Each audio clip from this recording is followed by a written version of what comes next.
the best Star Wars? What's the best? Out of all of this, what is the best? Now, I don't know if we're filming or not. But I just hit record, but it's well, fine. I'm a older person, so generations also have a thing, because I once asked my nephew, who's your favorite character in the new episodes 1, 2, and 3? Anakin. Okay. And do you like Darth Vader? Oh, he scares the shit out of me. Worst villain ever. I'm like, it's the same person. Well, some people would argue that they're different. It is true. They are different, but I'm like, you just think about that, and it's just like, okay, it's just funny how you look at this. Now, generational for me is when I watch the movies coming out in order, not in order like 4, 5, 6. Yeah, it's just like, because you saw these first, are they better? Like, because I can honestly say, if I watched episode 1, 2, and 3 as a younger person, I would be like, the effects are so much better. Everything is so much better. And then I watch 4, 5, 6. I'm like, why does everything look like, this or that? Yeah. Or so I can see generationally how that you can have a different answer. Now, I don't think I would know anyone who would tell me the new trilogy. But that goes with the same thing. Some people's first Star Wars I remember new trilogy. I do remember when it was Burger King. I think they were doing the toys. Well, I think it was Burger King. One of them was doing the toys, and I went to the fast food restaurant to get the toys, and I sat down and ate my Whopper, and there was a family behind me, and I heard them talking, and he got his name Finn because of this, and they were all excited, and they loved it, and I'm going, have you seen the real shit? But for them, and they were like 6 or 7, that in my head, that is their first entry into Star Wars, and to where they're like, I get that. So, I mean, Star Wars is generational. So there's not ever going to be a definitive list. Yeah, you can always look at it like an IMDb. Oh, this one's got a rating of 9.2 and this one's got a rating of 6.5. This one has to suck. To someone, it's the best. And Star Wars, and I say this with the Marvel movies too, it walks such a tight line, because you have to like it as an adult and as a kid. Because you look at some of the Marvel movies, they're too adult for kids, but it's a comic book. So it's made for kids. So, and then you look at some of them, like, no, this is too kiddie, but it's a comic book made for kids. Yeah. So, and that's where I think Star Wars hit the line when it became too famous. Everyone likes it. When you see it, the original trilogy, like I did as a kid, and then you go to the new ones, you're like, no, I need more. But if you're a kid who started with episodes 1, 2, and 3, and you look at 4, 5, and 6, you're like, this is awful. So, yeah, okay. So to me, ranking Star Wars is always just that double-edged, no one's right, no one's wrong, because it has to hit. It's in today's world with studios, it has to hit corporate's check boxes on everything. Oh, do we have a love interest? Okay. Do we have this happening, that happening, this? Is it good or bad? Doesn't matter. It needs to happen. So, well, it's also, the people that are like, oh, this isn't George Lucas's original vision, versus people that are like, well, I just want to see a good story. Yeah. And again, you're right. Ranking Star Wars is a double-edged sword, because you can rank it as a movie or a show, just as a merit of a show. Well, I can look at, there's one of these on there where, and when we get to it, I'll get to it, where I'll be like, that was better than most movies, and it was only 4 minutes long. And you're like, and that shouldn't count. But I'm like, because that's like someone taking the best 4 minutes of any movie and then just releasing that, and you're like, that shouldn't count, but it does. Well, it's one of those things. It's like, if a movie is told well, it doesn't matter the genre or the IP. If it's just a well-told story or show, then it's good. It's just that IP should make it easier for that person to tell that story, because there's no new story under the sun. Everything sort of rolls the same plot beats in a way for most media and books and stuff. But that IP should only make it easier for people to comprehend what's happening, because it's a established characters or established lore. You have a sandbox to play in. It's already, the hard work's already been done. You just have to tell a compelling story in that sandbox, where sometimes these shows and movies, they kind of forget that they're supposed to be a movie. It's supposed to be a show. It's supposed it's supposed to entertain you for that time and just, I'd say, be good. But I guess when it comes to, like you said, the corporate mandates, they kind of learn the wrong lessons from way something performs, and they think, okay, so audiences like this versus that, where really they just wanted a good story. Well, in Star Wars, again, and Marvel is running into that problem as well. They're so beloved and they're so ingrained. The moment the fans don't like something, they let you know. And also it's like, okay, do you have to listen to the fans? All right. But do you listen to the fans? You can listen to fans sometimes. But you can listen to fans sometimes, but then it's also like, what are the fans really wanting? The same story over again? Sometimes. And we've seen it. And I think, and we'll get to this point too, I think the new trilogy, that first movie, it's just A New Hope retold. Yes, I think everyone agrees on that. And do we want that? And it comes back down to, of that new trilogy, as far as I know, that's the one that's the most liked. In hindsight, because it goes with George was following basic storytelling principles, but also borrowing from other things that came before. And it's one of those things, we'll get to it, but as a movie, The Force Awakens it's a carbon copy almost of A New Hope with some shiny edges, but it wasn't saying anything interesting. Now, there are other franchises that could do the same thing in the same way, but tell a more interesting story about it. Because if you think about the idea of the First Order creating Star Killer Base, okay, it's like, I think of it like a nuclear weapon. You create one and it works. Let's see if we can do it better. Of course, an evil empire would create another weapon to do the same thing, because why wouldn't they? It makes sense to do it again, but better. Instead of one planet, we can blow up multiple at a time, because it's an evil thing to do, and that's what evil people do. I get that, but the rest of the story should still function and make sense and be good, and not feel like you have not an original thought, because George said every trilogy should enhance the next one and have new creatures, new things. Like, he always said every movie should show a new planet, a new society, a new thing. There's billions of people in the galaxy. And that's a tough order to fill too.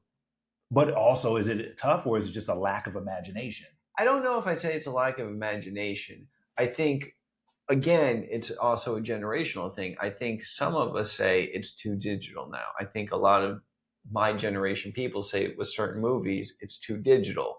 Now, if you can't tell it's digital, then we're fine. You're in the sweet spot. But even then, digital, like, I think we have now, with the benefit of hindsight, George, even then back in the day, was even not just George, but just the whole production team around the original Star Wars were pushing innovation every chance they got. Yeah. So even if they had the effects they did in the 90s and now to do that, they would have done it. Yeah. But at the time, even with all the digital special effects, there wasn't a lot of movies doing it. Yeah.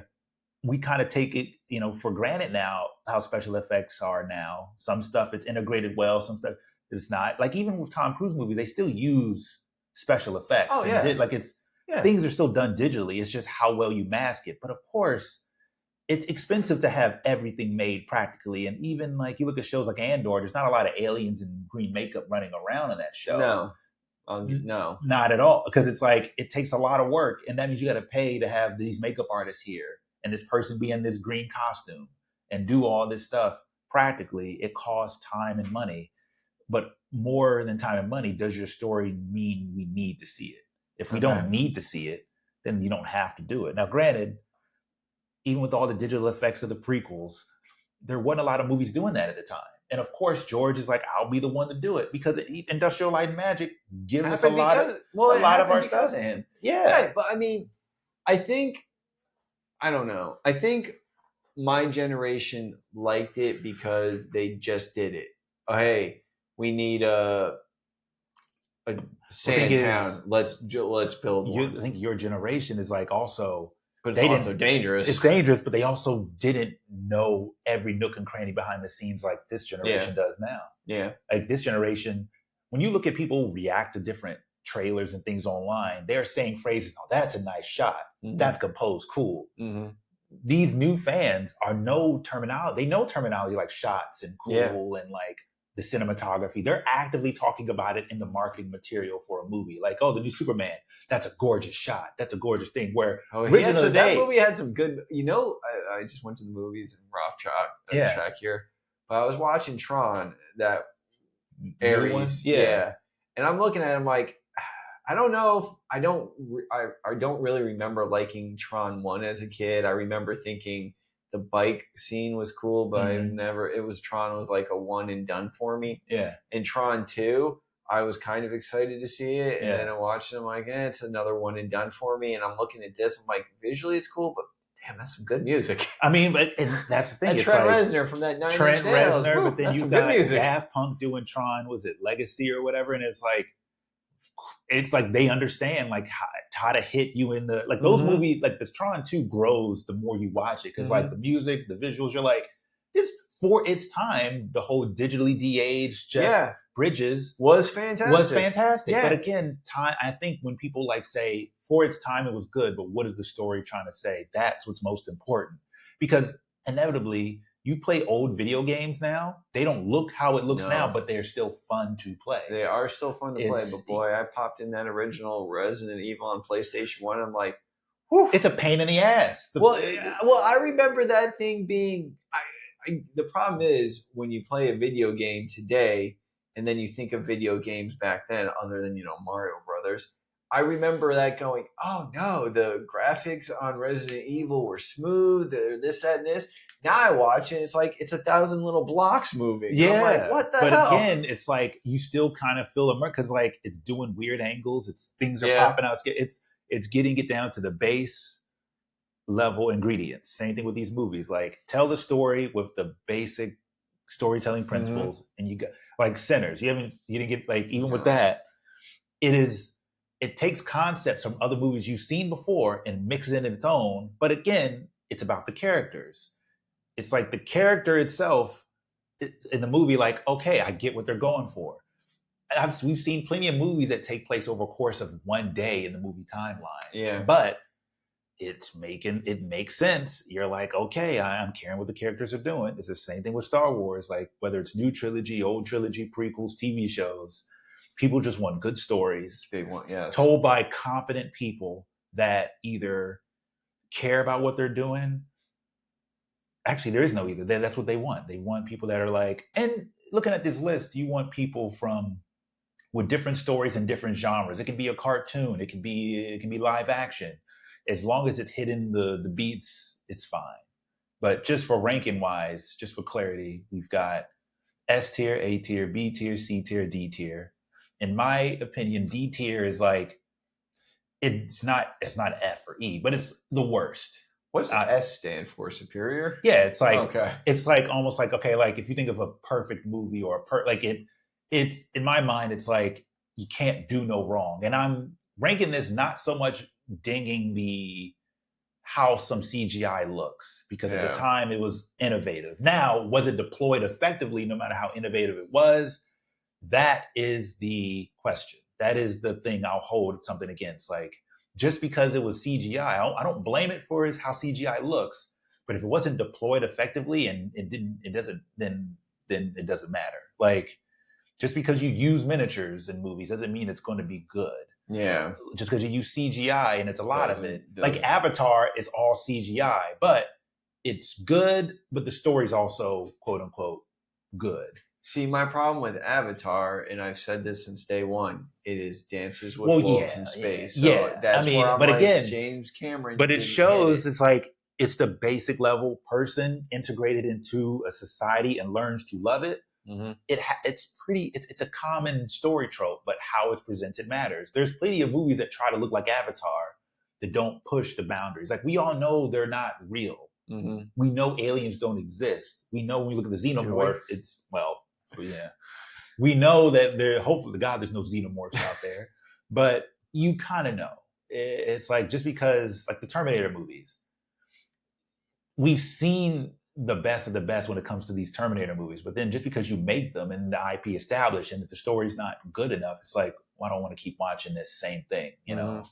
But yeah, S tier would be like best of the best. Now, not even just talking nostalgia. And like, we can do these, we can start with the movies first and then move on to the TV shows. Now, we've talked about the ones we've seen and not seen. Since I haven't seen maybe one or two, but I've seen pretty much all the shows. I'll talk a little bit about the shows that you haven't seen and give my opinion on it, on why it should go there. But I think ranking the movies first, I think is the best thing, because all these shows sort of support the movies anyway. Okay. And they fill in gaps. So we can start with A New Hope, since it came out first. Ooh, that's a tough one. I think setting some limitations of like comparing it to itself, and also what it's done for the movie industry, I think. Well, that's the problem, because if I'm looking at everything as a whole, okay? Yeah. Because I already know what my S movie is going to be right off the bat, and it's not A New Hope. But you can't get to that without A New Hope, and this is the movie that kicked off everything. So how do you say yes? How do you say it's not S? And then you also go, but it's a product of its time. That's where it's like, for me, it's an A. It's not S. An A. Okay. Yes, but it's not for. It's just. It could also be, though, I've seen it so many times, I now think it's slow. When I was a kid, it was fast paced. Now I look at it and it's just there slow. Are parts that kind of drag on, and it's the Tatooine stuff right before.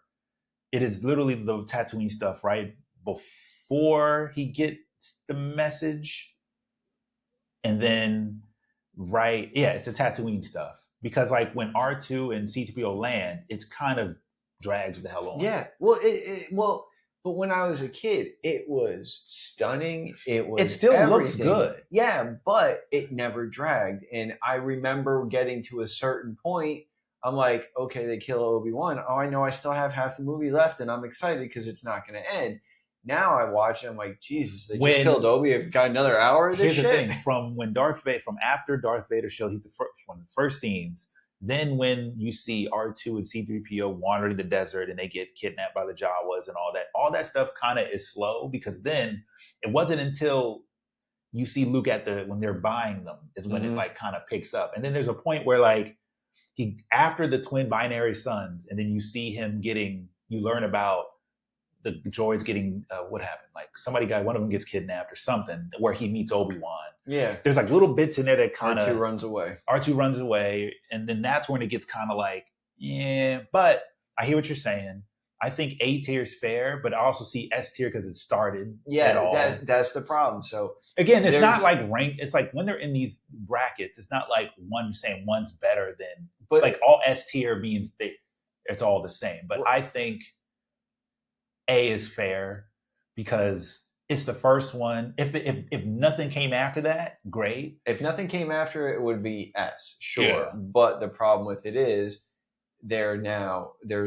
I think there are at least two better movies. I'm not going to say better. There are two movies I would definitely have as S.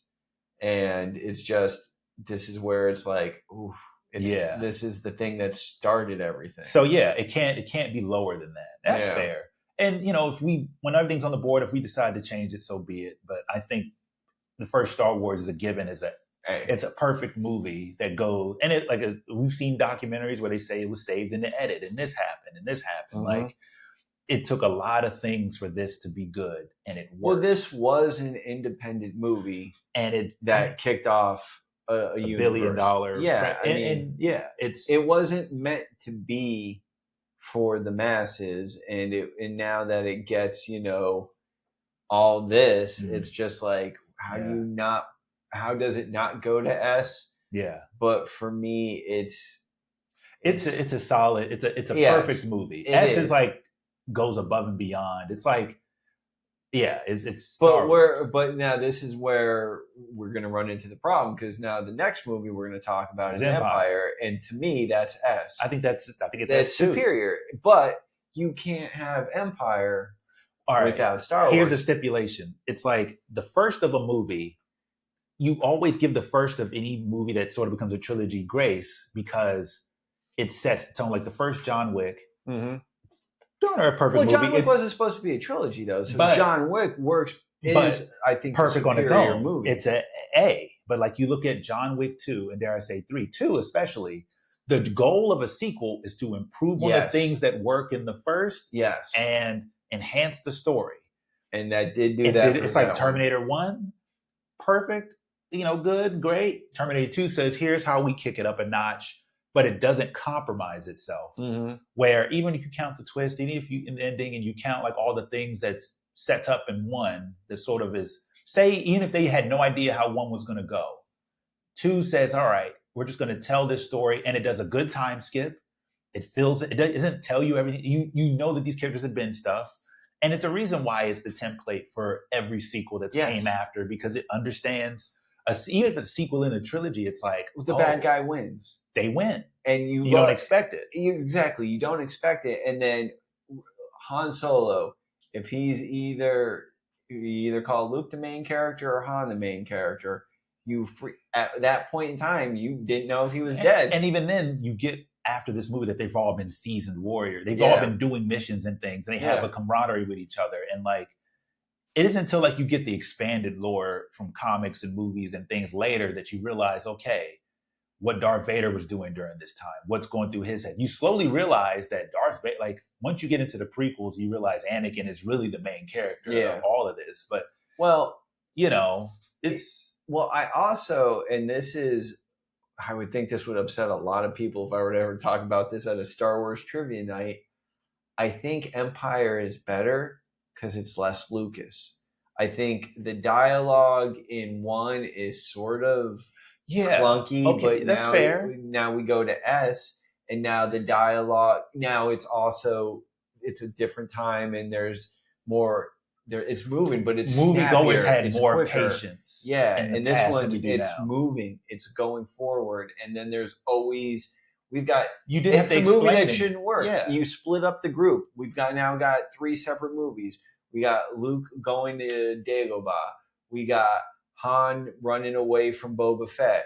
We've got Han, maybe I'm in love with Princess Leia. You've got Vader searching for them. Right. There's more Vader of him killing his people, searching for them. Yes. Than there is anything. And it doesn't all make sense until the end. And they did what you shouldn't do. You shouldn't split up the Goonies. And they split up the Goonies, and it turns out to be what I call the better of the original trilogy. Because the best of the original trilogy. Each character has their own arc and motivation of what they're doing. And it's like, okay, like you start the movie off with Luke injured. In Hawk. So like you started off, like you get these characters have been going through something for a few years. They've been doing missions. They're part of the rebellion. There's a war happening. And then it just goes, okay, let's split them up. It just hits on so many cylinders.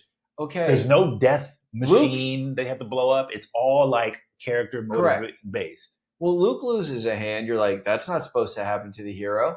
Okay, Han Solo gets frozen in carbonite. You don't know if he's ever coming back. As a kid, I thought he was done. Yeah. I'm like, you just looking at this, and the bad guys won. Even the good guy, Lando, turned out to be a traitor. And you're like, what? What is going on? Yeah. This is, when I remember seeing this as a kid going, this just changed the world. Yeah. And thankfully, I could watch Return of the Jedi next. But I mean, I was like, can you imagine, though, being like 18 when Star Wars came out? Now you're 21, and now you got to wait 3 years to know what the hell's happening. The same thing with it's the same thing now with all the Avengers stuff. It's like it sort of builds and builds and builds. But like, I think it's a perfect sequel. I mean, it's everything that's already been said about this movie been said by like smarter people. Yes, exactly. Like, it is, but it's agreed because it's just you show these to newer people now, they're still, even if they know the secret, they're still wrapped up in the story. Yes. So when it happens, you're like, oh, wait, that's right. Yeah. No matter how many times I watch Empire, it's just like it gets better. Yeah. And that's exact. If whatever a sequel is supposed to do, Empire does it. It does it. And that's where it sucks putting it above the movie that started a whole generation. But I think that's how it should be for a sequel. A sequel should be like, because even if they were both S tier, it doesn't mean like it's one's better than the other. It's just this one is objectively a better movie than this one because you see the villain a lot more. The heroes aren't as whiny. You get what they're saying. Like it's just, and the whole you mentioned something like George Lucas wasn't writing it. Well, I think. When you have a director, I forgot who did it, like Ivan Kirsch. Kasdan, was it Kasdan or was Kasdan the writer? Let's see, just to make sure. Who directed it? It was Irvin Kershner. Okay. Yeah. Well, it's also like, you have directors who work well with the overall story lord, which is, it's like George R. R. Martin, overall story master of Game of Thrones. But like when you watch certain episodes, a certain director brings their flair and it's synergy. Like directing's hard. I would never say that like he should have done it this way or that way. It just is what it is. But it's one of those, it was a perfect mix of like, okay, so this is what happens when you let it's just a perfect mixture. But going on to the next one, Return of the Jedi, I argue that's also, for me, it's A because. But here, so I was thinking about that too, in my head, it goes Empire, Jedi, Star Wars. Is it as good as Empire? No. Is it better than Star Wars? I'm not saying it's better, but for me it is better. More because it's a conclusion to what I call the superior movie. Okay. But again, it does what I think Star Wars, but again, I've also seen the original Star Wars too many times. It's more faster paced. It's not as fast paced though as Empire. And I think that's where it beats it out just because the pacing is better. Well, for me, it's like this. It goes because Jedi in the middle drags a bit more than these ones. So like, Ewoks, I don't mind. I was not born in that time to have an opinion. So when I watched it as a kid on the tapes, I was like, okay, cool, because it was for kids anyway. But and billions of aliens in the galaxy, and they eat people. They ate the storm. They ate them. Yeah. So like, it's kind of funny, but I think Jedi drags. I mean, if they were gonna eat the Luke, or not Luke, but if they were gonna, if they were gonna eat Luke and Leia, that you damn well know they ate a stormtrooper. Yeah, the speeder chase is cool, but all right, here it's like it somehow drags in the middle. It does, but when I first saw that speeder chase, oh my god, it's cool. Yeah, like it was a cool. I was like, you never saw anything like that before, and you're like, but it's just. It drags. So like, there is a point where it's just like you shave, and I understand that would upset way too many people, but you shave 15 minutes off of it here and there, and it zips by. Because like the beginning is interesting because he's rescuing them from Jabba, and then once that happens, it kind of goes like, okay, all right, we'll see you later, Luke. That's when they go off to the rebellion, and then again, it's the whole so they're destroying a second Death Star. You're like, okay. Then once he's talking to Yoda and Obi-Wan on Dagobah, and you're getting more of the backstory of what happened and like from a certain point of view, which is the movie. This is the movie where I think, and I'll get to this point later, where I think really informs Luke's character, where he goes in the future movies, which I'll talk about. But I would say it drags in the middle. The payoff at the end of the movie makes it all worth it because you've got the throne room scene between him, Vader, and Palpatine. Yeah. You're really... you get a good lightsaber fight. A lightsaber fight. Because it's also, you get the emotions. You understand what's going down. As a kid, you're like, the good guys win. Now, as an older adult, I go, did they really win though? No, they didn't. I mean, what did they really do? Look, and that's the fault of the sequel trilogy. We'll get to that. Yeah, I mean, they didn't really destroy the Empire. And they that's blew what up. sours the end of the. Okay, because it's like they still look. There's always evil in the world or in the galaxy, but does the same evil somehow have to keep coming back? All right, I'm just saying. Okay, so so we kill the Emperor. Well, not when we find out. That's the problem. Like, but it doesn't matter. Of Emperor and we get rid of Vader. I'm like, what? There's not number 3 in charge. Again, you don't think somebody just got promoted? Well, that's why everybody thinks about like the Thrawn books and the Thrawn trilogy, and all that, because there's always remnants. But we'll get to the sequel trilogy. But, I mean, anyway. Did they really kill every stormtrooper? No. Well, no. Do we really think there's only one base and it's? We don't think they're the Empire, but they only have one base in one little place. Again, come on, it's like when you think about the fantasy, you've killed the evil king. You've killed. Again, it what is like same thing you learn about like in the other stuff, like when they built the Death Star, or you learn about how it took the Empire 20 years to build the Death Star, for them to say now they were dissolving, they were doing corrupt stuff, they're trying to dissolve the Senate because they couldn't just take over. In my head, it's gradual. In my head, I understand the little rolling titles that they built to second Death Star. Do we really think that the Empire is only in one spot and they only have one Death Star? They probably have 10 Death Stars around the galaxy. But that's the fun part about like Andor and the other material that's happened before. Yeah. Is they show like it costs money to build. Yeah. How do you build something? Okay, because space is vast, right? It's endless. You got to assume, even in the Star Wars galaxy, there's certain places that have been colonized. You know, they have they have routes. Like it's like, how do you build something in the middle without people noticing? Because one, they have to have funds, they have to have equipment, you have to have things. So like you watch like Andor and other material where it shows that the Empire, they had to get rid of the clones to conscript stormtroopers. They had like it. What I like when this expanded material shows that it takes a long time for them to like they can seize power all day, but it took longer for them to really, build the Death Star because you have to get a certain mineral. They have to do a certain thing. Like it went into the finite details of like, why not just build 20 of them? Because it costs a lot of money to build 20 of them. Yeah. And who's going to build it? Again, slave labor, all this other stuff. Like, and you have a Senate, you have people to report to. Like Star Wars has always been politics, and even in Episode 4, it starts off about that. Even Leia's like, "I'm on a diplomatic mission, Lord Vader," and then even Episode 1, it's about. We'll get to that. Well, the trade dispute. So the problem now is it starts off with he's on a diplomatic mission, but then once you get further into the movies, nah, man, she stole the plans and they run it. But it's always like the. Episode 4 has Tarkin saying the throne, like, we finally dissolved the Senate. It took them 20 years to dissolve. They were dictators, but it took them 20 years to finally say screw it. And that was once the Death Star was finally complete, where like Rogue One and Andor sort of fills in the gap, because it is a long tangent, but like with Return of the Jedi, them building another Death Star, it's like, okay, once they figured out how to build the first one, of course they went to work on the second one, much bigger.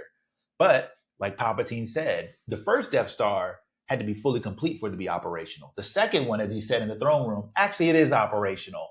We learned. Yeah. So it doesn't have to be fully built for us to fire.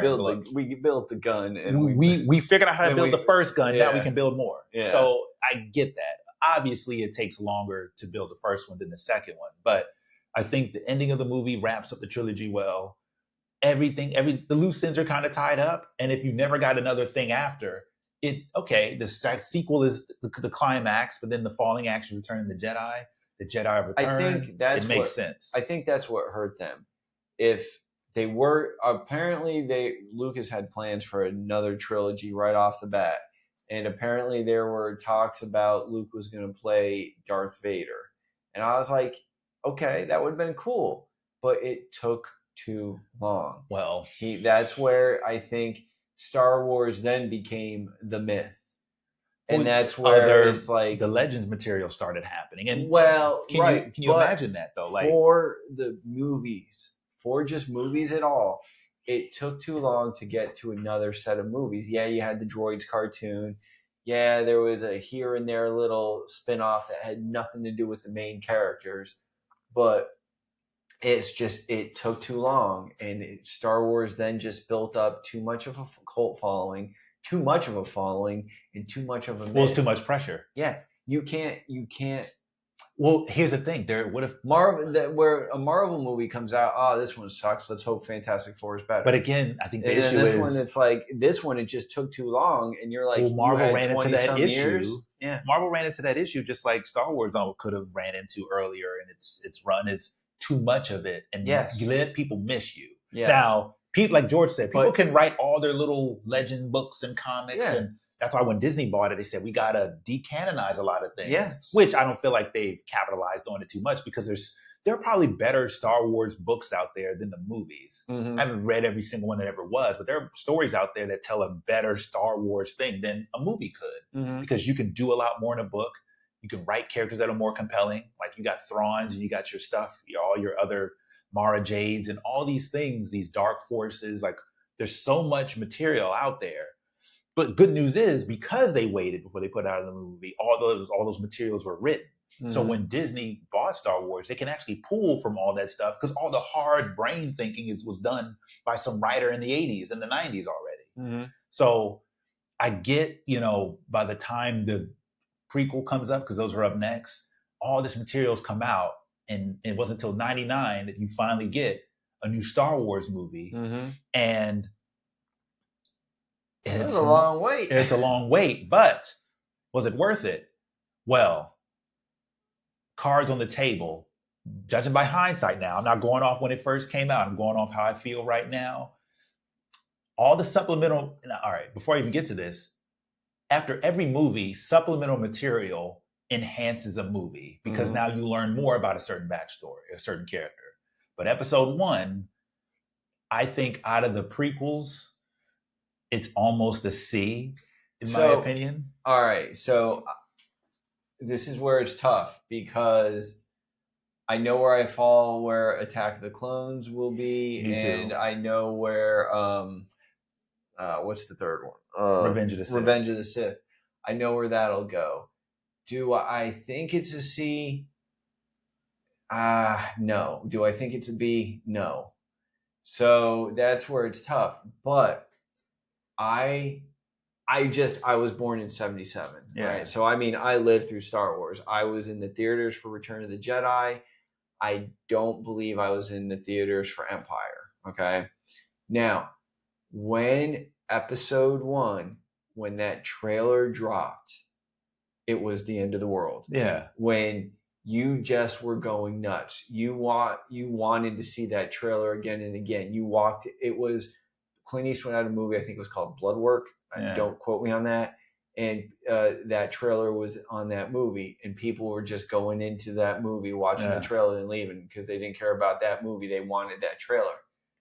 When you saw Darth Maul pop that double-bladed lightsaber, you lost your mind. Yeah. No one was like, you can do that. Everyone was like, you can do that. Oh my God, what the hell's going on in the world? That's George saying, okay, because even if if a book had it, he's like, you're about to see mainstream worlds. Like, here you go. Something new. And that trailer, I will say, and this doesn't count for the movie, that trailer is probably the best trailer that's ever been for any movie. And I think all trailers since then have tried to follow the episode 1 template. When you'd been waiting for Star Wars for so long, you were craving it. And that's where you hit this problem is you were too frothing at the mouth for it. Okay. So you couldn't win with this movie. It had been too long. You wanted New Hope, Empire Strikes Back, Return of the Jedi rolled into one movie, and that couldn't happen. So, do I think it's a C? No. Do I think it's a B? No. If we were just going by as it were to come out, it would be a B, because I know where I'm going to put Attack of the Clones, and I know where I'm going to put Revenge of the Sith. I'd call it a C plus B minus. I'd put it right in the middle of both because I think it's better than average. If only we could. But I don't think it's... And again, now we got clunky dialogue.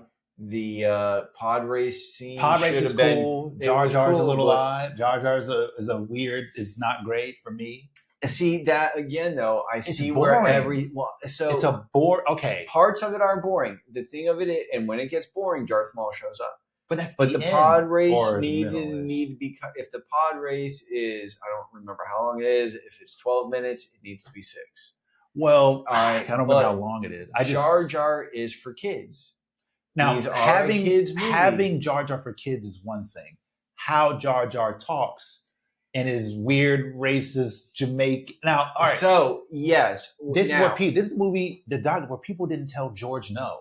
Yes, not even couldn't. Well, it was his. He funded it, but again, he re-released the original movies and toys to fund this. But this is about, even if you fund it, being to the creative process where people are like, okay, the aliens in the beginning. There's a lot of not just the races, like if I would pull up clips of like how some of these aliens and things talk. Again, smarter people than myself have talked about it. Now, am I offended by Jar Jar personally? No. But I understand why people are. And even then, how that character was deployed in the first movie. Granted, as you said, this is the first Star Wars movie people have seen in 15 years. Mm-hmm. And it was too long. Jar Jar's in it so much. Because even then, R2-D2 and C-3PO were in the original trilogy, but they weren't talking all through the motherfucker. No, like Jar Jar, but they beeped, and then you just listen to a response. But again, other characters were telling those characters to shut the fuck up. Yeah, but even then, other exciting things were happening where there's large parts they did the Vulcan network on them. So you go from the beginning where you're seeing Obi-Wan and Qui-Gon on the ship. Okay, good. The moment you introduce Jar Jar, and he's just for the first 15, 20 minutes going, think about it. Yes. The timeline of the movie. It is, even he's on Tatooine. Obi-Wan is on the ship on Tatooine the whole time. You finally have a young Obi-Wan Kenobi, and he's barely in the shit. Mm-hmm. He's in the beginning, and then he's talking back to Qui-Gon like, the council don't trust you, master. Yeah. Why are we with these lower life forms? Like, damn, you racist motherfucker. And then you have him on the ship on Tatooine like, all right, I guess Qui-Gon's having all the fun. Yeah. Okay, we love Qui-Gon. We love Padme. And then you have a young Anakin. And then when you finally, here's what the movie, a better movie should not have died also. Of course, but I think for the story, he had to die to show that he was the Jedi that should have trained Anakin. The problem then, though, is, and again, this is where Star Wars hurts, he's about the only character who could die in Star Wars. No one else could die. And it's like, you cut Darth Maul in half, and it's like, oh shit, that was great. Now you come to future things like that didn't kill him. This is why I think is not a bit, because the material that comes after enhances the idea of what Episode 1 was supposed to be. Yes, like Duel of the Fates is great because it's about the fate of Anakin. Now, Qui-Gon should have been the master that Anakin should have trained Anakin, because he would have helped Anakin to process all the things he was going through. Obi-Wan was unequipped to handle a Padawan, let alone Anakin.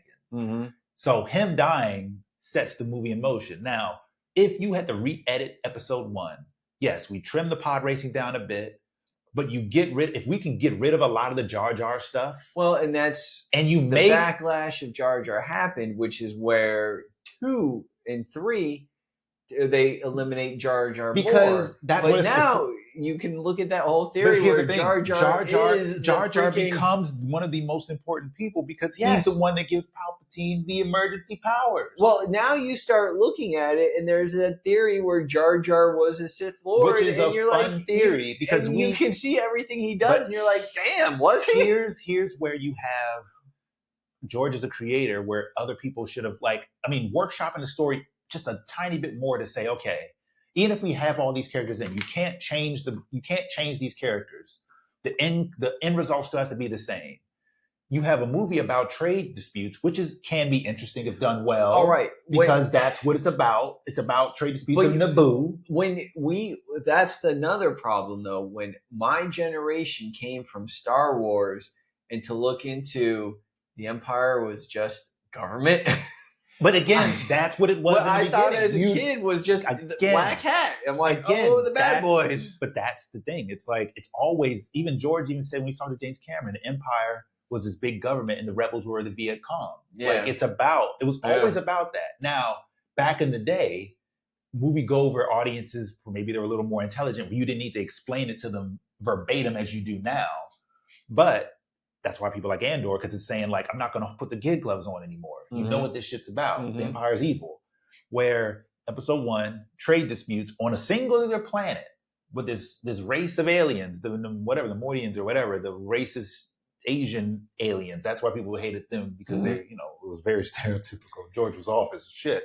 But you have this idea of that. And the movie's trying to be a lot of things. Because once Anakin's introduced, you don't really care about the trade dispute no more. It's just a background thing. Yeah. These battle droids, these Jedi could cut down, because it's not about the battle. It's not about the war yet. Where a lot of things that happen in episode 1, as supplemental material comes out, it sort of enhances my thought process on it. But as a movie, I think it's still a fun, like, okay, you've got Darth Maul, you got Jedi moving, fighting fast. I mean, just the filmmaking alone on that last, they still slowed that fight down because they were moving faster than that.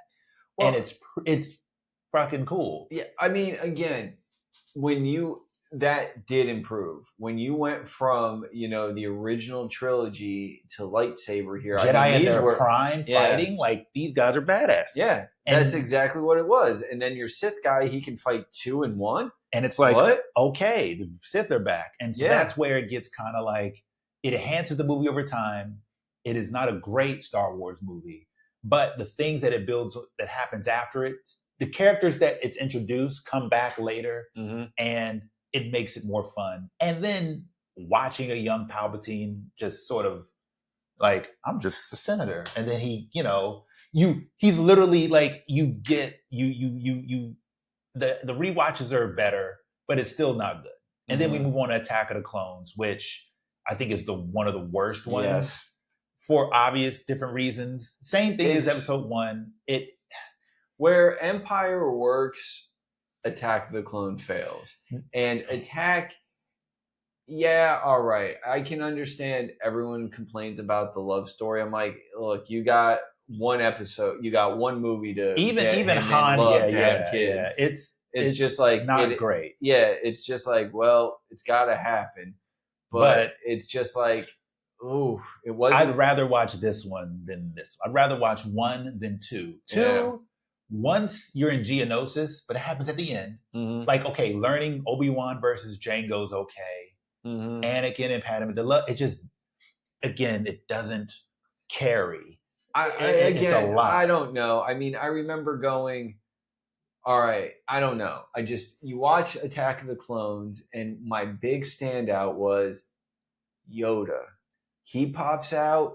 When he, again, much like when Darth Maul popped that double Yoda has lightsaber, a lightsaber? Right. The moment Yoda freaking pulls out his coat like a pimp and does this like a badass and catches it and goes, boom, you lost your shit. You saw all the Sam Jackson has a purple lightsaber. Yeah. But when Yoda did that, you lost your shit.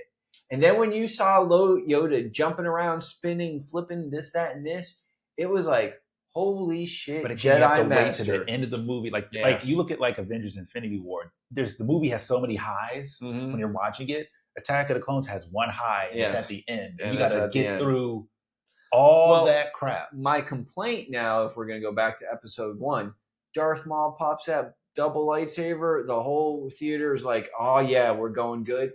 This is where it got screwed for me, is then every time you got into the lightsaber fight, you went over to the Naboo spaceship fight. I'm like, oh, fuck this shit. Take me back to the lightsaber. And that's the thing. It's where... Because if you don't care about the character in the cockpit, you don't care about young Anakin. Not talking about the actor, but just the idea that Anakin was a slave, got his freedom from pod racing, had to leave his mom behind. It makes you like, oh, wow, that's sad as shit. Yeah.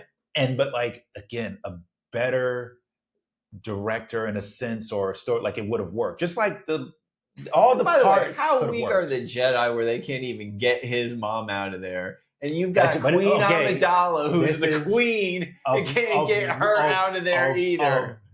Because she got to hide her secret? Well, no, because one planet it's a planet on the outer rim. Right, and they're like, "Oh, the Senate doesn't have a lot of power." You're telling me you can't call out your freaking Navy SEALs because of your freaking that planet to go in there and extract one person? This is where, this is where the movies are touching on things that, like, a better storyteller, when it comes to Andor, and not to say a better storyteller, I'd say benefit of hindsight, but also where you have more. If this was like a 5-episode shows each movie and expands on each one, it would have been a lot better, because it's like, yes, that's how messed up the Jedi was. That's the point. That's the point why they failed, because they were so uptight about their own rules, their own dogma, that they would conduct. Okay, it's not our problem. You're supposed to be peacekeepers. There's slavery happening on the planet. And they witness it. And they're like, oh, well, we got the kid. That's all I needed. And even then, they didn't even want the kid. Qui-Gon had to cheat in order to get this kid. He literally had to make the dice go his way. That's not a Jedi thing to do, but Qui-Gon believed in the living force. Again, it's one of those, like, there are aspects of both these movies where George was brilliant trying to bring to his attention. It's just how those messages were packaged weren't all that great. And that's the problem with the prequels. Like, they have interesting, good ideas, but the packaging wasn't good. But every movie gets a little better than the last. So it's like as he's going through them, you can tell he's learning some lessons, falling back on some, because some of the some of the fights, and especially looking at the behind the scenes of how the fights could have looked versus how they were filmed, it's like, this dude he knew what he was doing. So another thing, though, is when you go through episode 1, I remember loving Darth Maul. And I would go with Count Dooku going, I'm not in love with him as a villain. Technically, Darth Maul was supposed to be in the second one, but even if we get rid of what it's supposed to be, of course, Darth Maul comes back. But, like, an idea that Count Dooku was a Jedi, was Qui-Gon's master, fell to the dark side, and then in episode 2 tells Obi-Wan, he literally tells him, what if I told you that the Sith were in charge of the Senate? And Obi-Wan's like, I don't believe you. Yeah. And Dooku's like, well, it's true. Like, brother, I'm telling you, you guys are fucked. Yeah. And, like, that is interesting. And then you get to episode 3, which is my favorite of the prequels, which is everybody. Is it better than 1? Yes. Yes. And that's why I think it's out of this list. And here's the thing. The reason why I think it's B compared to the other ones, because it's truly the most passable of a Star Wars movie. Yes. That there has been. Well, again, it can't get. It's now not the worse. bad guys win. You get the turn of Anakin, and you really go, "Wow!" I mean, of all the shit things you can do, kill kids. Yeah, that's it. You want to be universally hated? Kill kids. Yes, and that's what he did. Yeah, and you can't come. I don't think there was ever redemption for Darth Vader, no matter how they try to say the first trilogy is. I'm like, you can't, if that's what his big bad is, nah, man. Well, this is where, like, and what was his plan? To get with Padme? Does she really want to be with him after she finds out he killed him? That's part of the same thing. Like, the ideas were good. Sometimes the packaging was a little off because he's delusional. Like, the turn happens pretty quickly in the movie. Yeah. But you gotta give in your head, like, okay, it's been 3 years into the Clone Wars. So, like, he's a war veteran Jedi, where Jedi aren't supposed to be in war like that. Well, he's afraid of losing his wife. Because he loses his mother in Attack of the Clones. Yes. Which, the whole killing the Sand people, whole killing the Tusken Raiders or whatever. He can't live with losing his wife, but then he tries to choke her, which I never get. But he's consumed by the dark side. Dark side are not great. The whole point of saving her is because Palpatine says, what if I told you there's a way they live? And to me, all he was talking about was Force Ghost. But again, Palpatine had no idea about Force Ghost. Yeah. This is the point. Like, it's a tragedy, but, like, that's where it goes with, if Qui-Gon was allowed to teach him, or if Obi-Wan was allowed to teach him in a way that Qui-Gon could have, or if the Jedi were actually great parental figures to their younglings, because that's why they take kids in when they're young, because they can mold them in. But imagine if, like, Mace and Yoda and all these other characters actually allowed Anakin to live openly in love. Because, there's been Jedi in history that have left the order, found love, gotten in relationships, and didn't turn into a homicidal. But again, it's all how it's packaged. And that's what shows how the Jedi failed, because they were so dogmatic in their view and their rules. And Anakin knew that even as a Jedi. And it's like, imagine if in a world where he could have openly loved Padme and it wouldn't have been that big a deal, then Palpatine would have had no leverage on him. If they really taught him to really, people live and people die and it's okay. He was traumatized, raised as a slave, taught to be a warrior monk, and then fought in a war, killing droids and other things and all that other stuff, which it's a good movie, I think, in hindsight, as it completes a new trilogy. It makes the circle complete. But I only want to move off of this faster, just want to speed it up. But also, you've got the Clone Wars TV show, which I think is a good one to plug because it fills in. First, it came with this Clone Wars movie, which I didn't think was all that great. The problem with that is it should have been like the first 3 episodes of a season. Which it kind of almost was. Yeah, but they made it a movie, and I'm like, that shouldn't have happened. Now, I'm going to move quick on that one because I'm like, it was basically should have just been the first 3 episodes. Yeah. There was that, what I thought was superior. I don't remember the exact name of it, but it was by the guys who did Samurai Jack. I want to say. Oh, that one? That was also a good little cartoon show. That, I think, is better than the Clone Wars movie. Oh, for sure. And those 5 minutes is what I thought. Now, granted, that also had the benefit of only being like 7-10 episodes, and they're only 5 minutes long. Yeah. But I thought that at times were better than the Clone Wars TV show. Yeah. Because the Clone Wars TV show, I understand now this is a TV show for kids. But it has some dark stuff in there. But it has dark stuff in it. But it's one of those, if you made every season 10 episode, it would have been firing on all cylinders.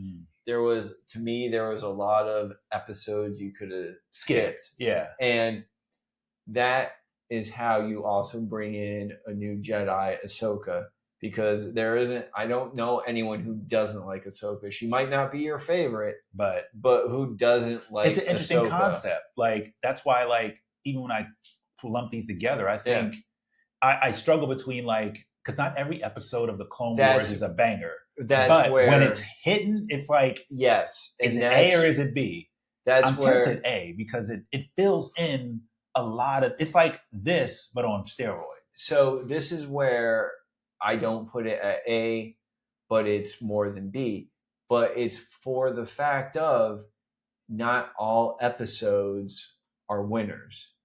But some of the arcs are, but like, it's like some of the arcs are winners in a way. But some of it, I'm like, ugh. So that's where you hit when it's like, when it becomes too much, you're like, but everything, you can't have a win on every episode. Exactly. And so I'm like, if you want to put it A, you can. It's a B+. Well, here's the thing. It's like, for me, it's A just because of the fact that, like, I think it's better because it's a TV show, but just because it's a TV show doesn't mean it's better than the movie. It is better. But then again, it also, it ruined a couple things too. Because now you're like, what, Darth Maul did not die?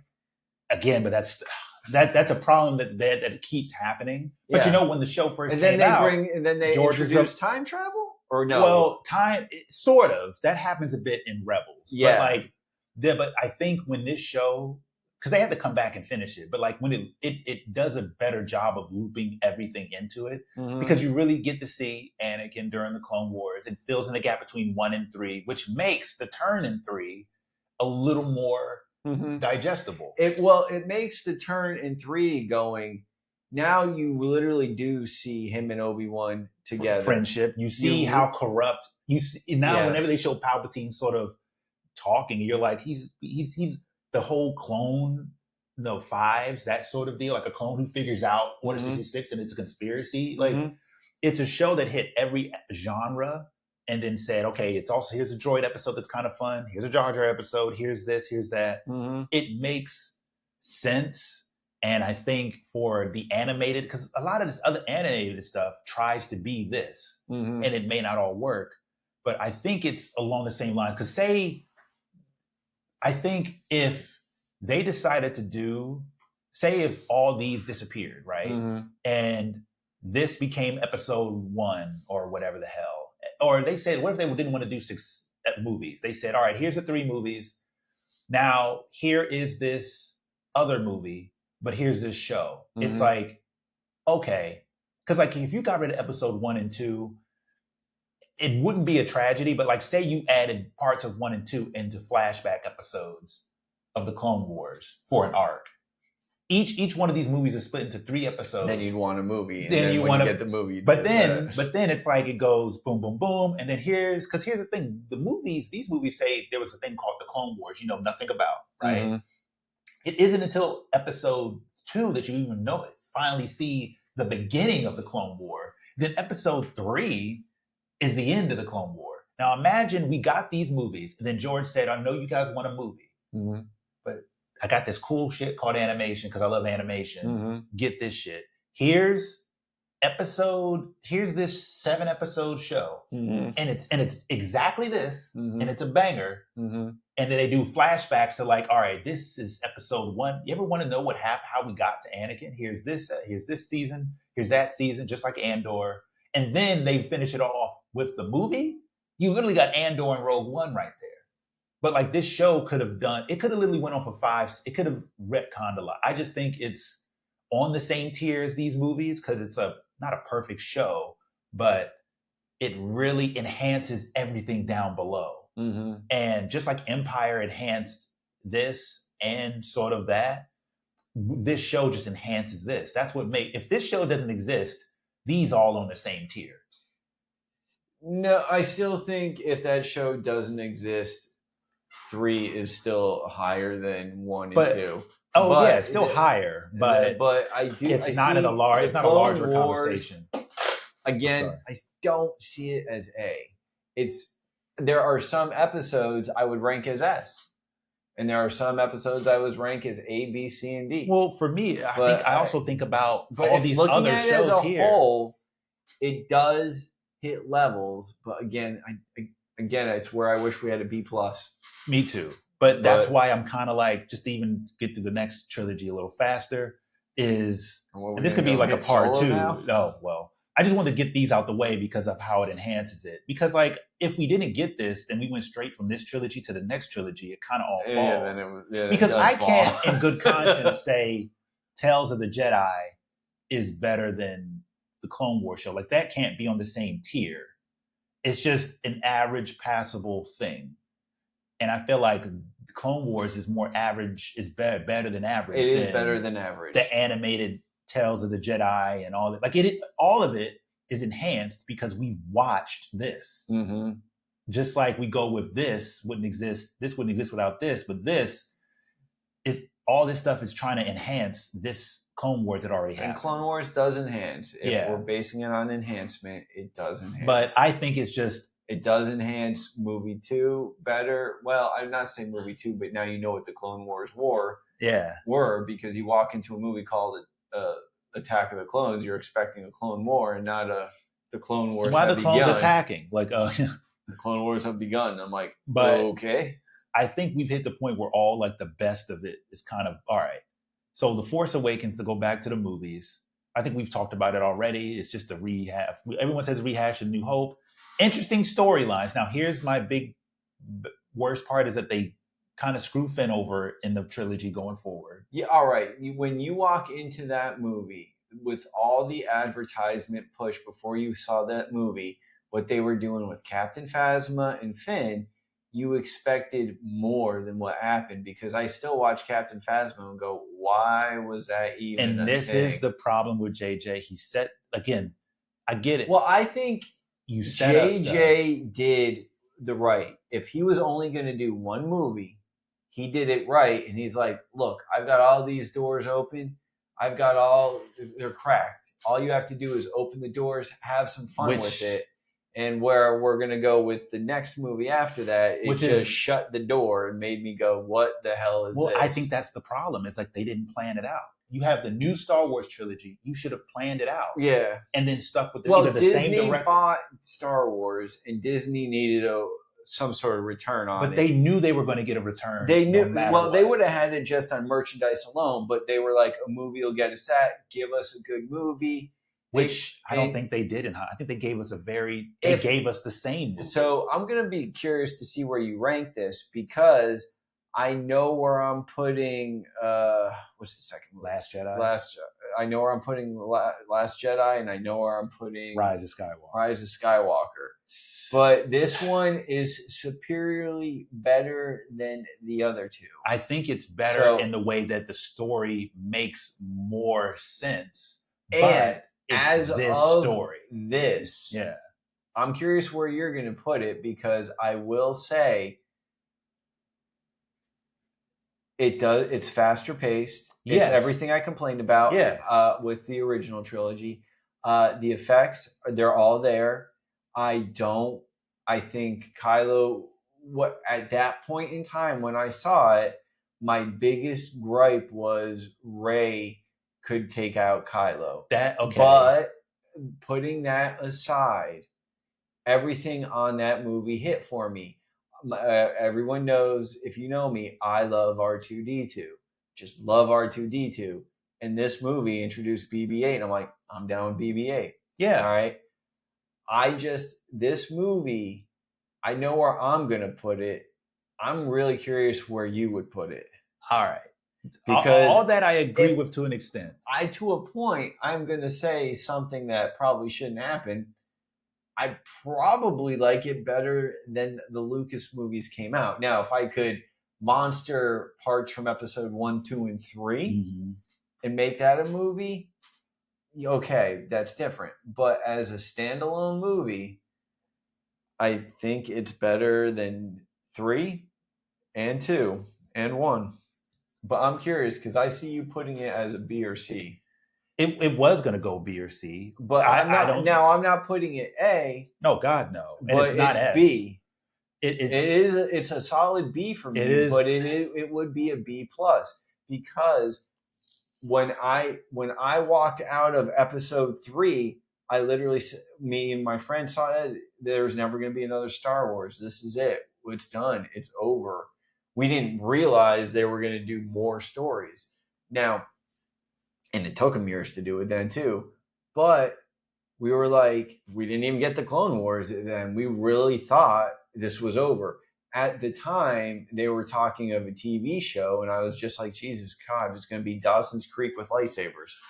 And I love Dawson's Creek, by the way. Yeah. But I was like, that's not what I want. Now, when this movie came out, I was hyped for Star Wars. And I was like everyone else, oh, dude, it was better than 1, 2, and 3. So I would give it a B plus. I would put it up there. Now I can get by all the problems that 2 and 3 created from that movie. Mm-hmm. But when that movie came out, I'm like, this is it. This is a good Star Wars that I've been waiting for. I have a little bit of Luke in it. I have a little bit of Han in it. I have a little bit of Leia. We're passing the torch. Things are moving.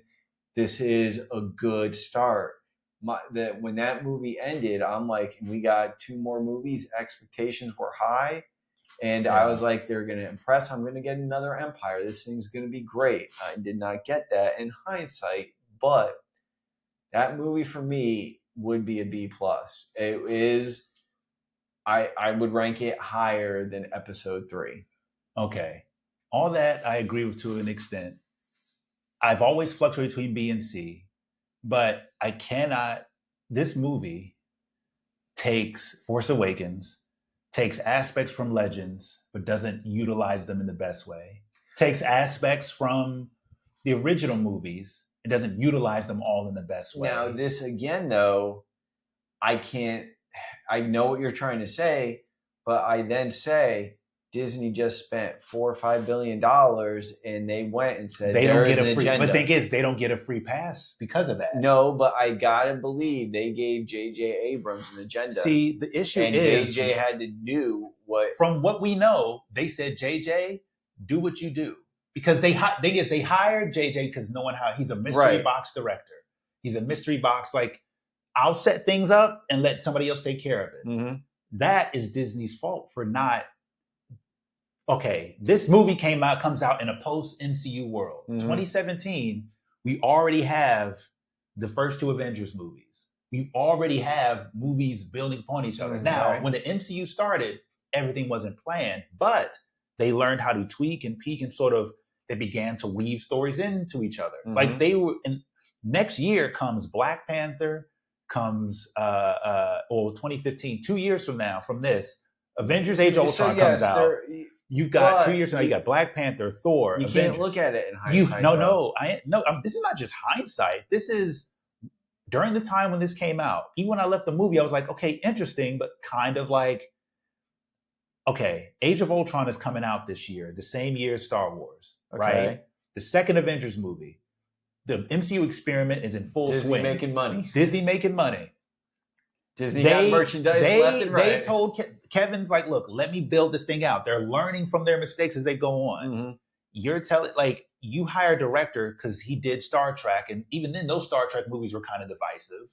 I like the Star Treks. People like them, but then Wrath of Khan is basically Into Darkness is basically Wrath of Khan. I liked it. Which I liked it too, but it shows that this guy only can play the hits. Okay. That's all. But to get to my point. For Star Wars fans, but to get to my point, George, if we're going to bow down to the feet of George Lucas, every movie he said he wanted to do something different. Yeah. He didn't want to tell the same exact story. Correct. So when you get to this movie, it is the same exact story. It is a new hope. I ding it because it's not. Star Wars is finally back. Mm-hmm. Okay, instead of a double-bladed lightsaber, it's a crossguard. Yeah. Now I've seen the Black Jedi, but now he's not even a Jedi. No. Hindsight, yes, and I'm talking about now. The movie sets up things that it doesn't fulfill. Years later. But you don't know that. But I know it now. You know it now, but I'm going off of what I'm seeing now. But in hindsight, that's all what we said that was the problem with one. How do you put put New Hope as an A and S? Because Empire's a better movie. But you can't. You look at it at hindsight. So. Sure, but Force Awakens is a better movie than these ones. But I would rather watch Revenge of the Sith more than I watch Force Awakens, right? I will say Force Awakens is made better. I will say I have seen Revenge of the Sith more, but I still say it's better than Force Awakens is made better. Now, granted, it is a rehash of A New Hope, but I think if you're going to you buy a $4 billion industry and Disney needs a hit, you don't want to swing for the fences. But I think you want to make a good. In hindsight, I bet they would have swung for the fences because you know what happened after this movie? Oh, the fucking fences fell. The fences fell. Oh, yeah, because they realized, because most people said nothing could get out of the park. Every review said it's good, but it's A New Hope. Every single one. Now, it's just like, okay, the audience has changed. We have video games that are better stories than Force Awakens.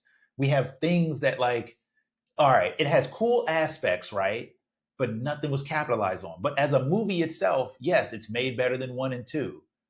I struggle between B and C because where the next movies go, other story, like Andor, in my opinion, is a better watch than Force Awakens. Would I consider Andor better? But just to stick with the movies, I'll act because I was allowed, because you gave me A for Clone Wars, right? All right. I'll give you B for Force Awakens. All right. Well, like I said, it's not an A. It's not a B. To me, it's not an A, but it's not a B. It's a B plus. Yes. But it's only a B plus because it's flashy lights. It looks modern, contemporary. Okay. But the story, now this is going to be once we get to my other movies, this will be a problem with me. Yes. But the story, it is a rehash, but to me, and you're right, they wanted a hit. They got a hit, but in hindsight, I bet they wish they took a better swing because history. I don't know, because I can say what's coming after this and go, well, they took a swing, and that boy. But this is where we differ because, I appreciated a swing more than I appreciated them going for a home run than trying to bunt it because that doesn't make an exciting baseball game. Okay. Now, last little tidbit about this. I watched a YouTube video recently that also kind of. I wasn't expecting it to sort of enhance my opinion, but it did. It talked about how the opening and closing credits of each of a Star Wars movie, right? What it does for it. Force Awakens is the only one that leaves on a cliffhanger. It leaves with Luke waiting on a thing. And here's where the problem with storytelling. The movie's all about nostalgia baiting. And you wait till the last 2 minutes to show me Luke Skywalker standing on a hill by himself. Mm-hmm. And we talk looking like he's been waiting for Rey his whole life. But again, the next movie pays off on that in a weird way. But here's the problem. People they say Rian Johnson screwed up the sequel, right? For Last Jedi. Let's just get to it. You do not put that in P. But here's the problem. I would rather watch The Last Jedi. This is me. And let me tell you, because look, you're going to be like everybody. I get it. The problem is, did Rian Johnson put Luke Skywalker on that cliff? No. Did Rian Johnson do all right? If JJ had the balls to put Luke Skywalker to write for Luke Skywalker himself on a cliff, JJ didn't have the ball. He could not do it. What he did and what JJ folded under the pressure. What JJ did was made him Yoda. No, they made him Yoda. They put him on his own planet. And that's what they did. But you know what JJ couldn't do? He didn't write for Yoda, didn't write for Luke. He didn't. Ryan, okay. What Last Jedi tried to do, it didn't do it well. Now, hold on. All right, Rian Johnson. What was his big movie that gave him Star Wars? He did Looper. Looper was good. What else did he do? He directed Ozymandias. He did Ozymandias from Breaking Bad, which is arguably one of the best television finales about that's what got him that. What else? We can look up. He's done. He's doing a third. He did Knives Out. No, but I can't look at that. You can't look at that. At that time, what did he do to deserve it? Because at that time, Looper was his only good movie. What else did he do? Nothing. Okay, but that's like saying did stuff. Yes, we can't fucking try and not. We can't like shit on Ryan because of it was Disney. His storytelling. And then the same reason Disney hired JJ, because JJ did Alias and he did Bit of Lost. But they approved his script. And that's on Disney. That is on Disney. And that's also, Ryan has to take some sort of blame because he wrote it. He doesn't, thing is, that the problem is Ryan doesn't care about the blame because it doesn't matter. Because, okay. But he's also wrote, again, the same thing we look at JJ's Wikipedia. It doesn't change the fact that that Disney approved all of this. Yes. They approved it all. I can see. They are the ultimate villains in the idea that they did not plan this out. I can see what you're saying with JJ. Do I agree with everything that happened in Last Jedi? Did JJ have to come in and fix everything? He didn't fix anything. Well, he fucked it up even more. It was better than 2. I'm thinking. It wasn't good. I'm just going to put this now. Rise of Skywalker is definitely not a good movie. All right, all right. You're putting it is not good. You're putting this at C, and I'm putting it at D. See, you cannot. I don't think anybody in good all right. The problem is, I can see how it can be this, but this I think is more watchable than the Rise of Skywalker, because the Rise of Skywalker. All right, the last Rise of Skywalker isn't great, but it's the same thing we said about Episode 1 and 2. The same thing we said is the themes in Last Jedi are interesting. How it's packaged is not great. That is the only reason that Force Awakens gets above it, because it packaged a little better. But this, for me, the Luke Skywalker is the every biggest expectation. No, all right, correct. Luke Skywalker. The Yoda scene though is a good scene in that movie. Okay, sure. Yoda bringing Yoda back. Not just what it back, but what was Yoda saying in the movie? He was saying, "Oh, these books suck. This and that." But no, but what he's saying about failing. Luke Skywalker won't give up on his dad, yes, but he gives up in 2 seconds on him. But here's the issue with that: he won't even try to make amends.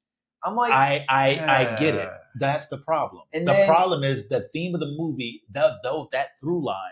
That's not Luke. It's not. All right. Here's the problem. This is the issue.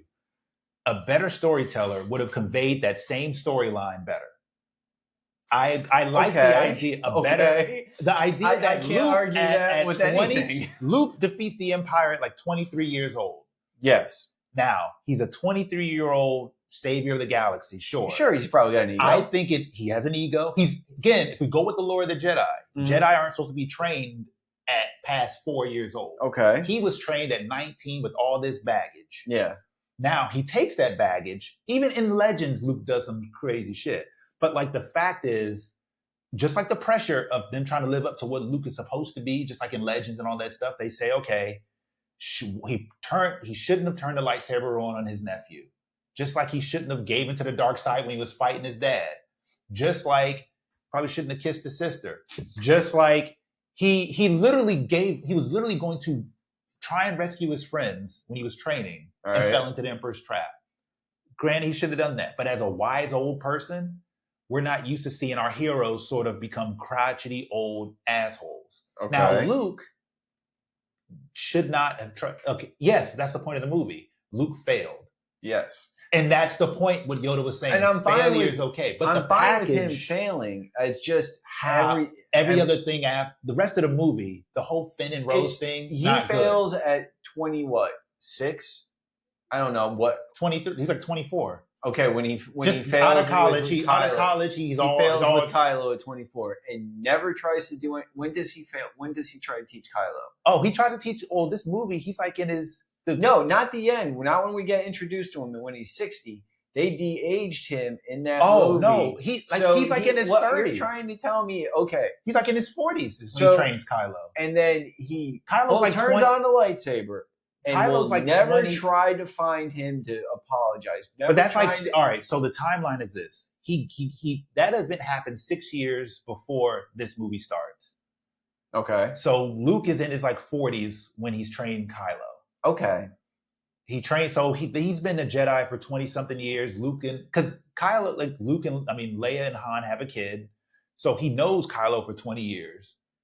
Tries to kill him, or supposedly, as sort of what the movie's showing, and then 6 years later, he's been in hiding for 6 years until this movie starts. That's the timeline. See, I just still say so. Kylo's like 25. Luke does that. He's like, "Oh shit, what have I done?" And he just goes to a planet and just woe is me for 6 years. But here's the issue. This is the problem. This is the problem with sometimes Star Wars fans, and the storytelling is kind of fucked up. Because Yoda did the same daggone thing. The Empire takes over, and then Obi-Wan was there. Obi-Wan, they have to make a show to tell people, like, technically he didn't stay on Tatooine for 20 years. He actually went off and did a dumbass adventure with Leia. That was just to bring him back. All right, we're not going to get to that yet. But that's the problem. What I'm saying is every Jedi puts himself in hiding. That's all he knows how to do. So, okay, no, I don't. Yoda did the same thing. Don't see Yoda lost to Palpatine and said, "I'm just going to screw off the Dagobah for 20 years." You're right. And should that have happened? No. Should they have been insurgents? Sure. Do I think he would Luke with maybe anybody else's kid, like my kid, would he have gone into hiding? Sure. Here's the thing. But not with the nephew. Here's the problem. Not with Luke and Leia. And here's the issue. No. The issue is everything that Rian Johnson did, right, whether good or ill, was set up poorly by this movie. I will say, if it didn't even do a time skip on one thing. Every Star Wars movie has a time skip, like 2 years. Oh yeah, this movie takes place 30 seconds after. Yeah, no, which is ridiculous. I will give you, if you want to swing for the fences and you want to go for something. Just like George did. It was not a hit. Great. It was not a home run. Granted. It was a strikeout, and everyone was pissed. Here's the problem. This movie, the movie also says about Rey's parentage. It means nothing. Your parents don't matter. It doesn't, yeah. Which I agree with, because every Jedi that's ever lived doesn't have special parents. Their parents weren't Jedis. Yeah. Like, it happens We're like just that. Basing it off of Luke. But the problem is Disney, I think, because they also don't know how to stand on business. Like Kylo was saying, there's parts of the movie I like. When Kylo was like, look, let it all die. I don't care about the Sith. I don't care about the Jedi. I just want power. Fuck Snoke. Whoever the Snoke is that JJ created, we're going to kill him off. Because I like what Last Jedi was also trying to say, not well, mind you. It didn't do it well, which, like some of the prequels, doesn't always do it well. It says, look, let this nostalgia bullshit go. Because Kylo believed in nostalgia when he like, I'm going to get trained by Uncle Luke, but Uncle Luke tried to kill me. Fuck him. Rey's trying to bring me back to the light. Fuck that. This Snoke guy think he can be in charge of me? Screw that. My dad, who JJ made, become a deadbeat dad. because I went to the dark side. Yeah. Just like some of the legends, there's some of their kids went to the dark side. Like it happened. Do we think Han is a deadbeat dad? Yes. Okay. Yes. Because no, I've actually said, does that? I mean, I look at it as John McClane in Die Hard, deadbeat dad. I look at Indiana Jones, and Indiana Jones turns out he's a deadbeat dad. It's all they know how to do is make deadbeat dads. The problem is, everyone's always argued saying, no, he's not a deadbeat dad. The fact is, here's the issue. Here's the issue. He goes off. What JJ and Kathleen and all them did is they didn't evolve the Jedi Order like they should have. Mm-hmm. Even if it still failed, Luke should have still allowed Han and Leia to be more involved in Kylo's training. Mm-hmm. Right? Kylo goes to the dark side. Han disappears for 6 years and travels to get like all that stuff leads because this movie sets this movie off. Granted, everything in Last Jedi doesn't work. The Finn Rose plot doesn't work. The slavery thing about the whole animals on the casino planet. Like there's things that don't work. This movie is better than Last Jedi on a story basis. But some of the things of Last Jedi that I like that it talks about is letting the past die. Yoda's speech to Luke about, look, those Jedi texts, Rey is a pure Jedi. Mm-hmm. She says, I'm going to try to save Kylo, something you didn't try to do. You tried to kill him, you piece of shit. I will not live up to the And Luke says in his trainings with Rey, he's like, let me tell you this, let me train you in 3 lessons. The first lesson, the history of the Jedi is failure.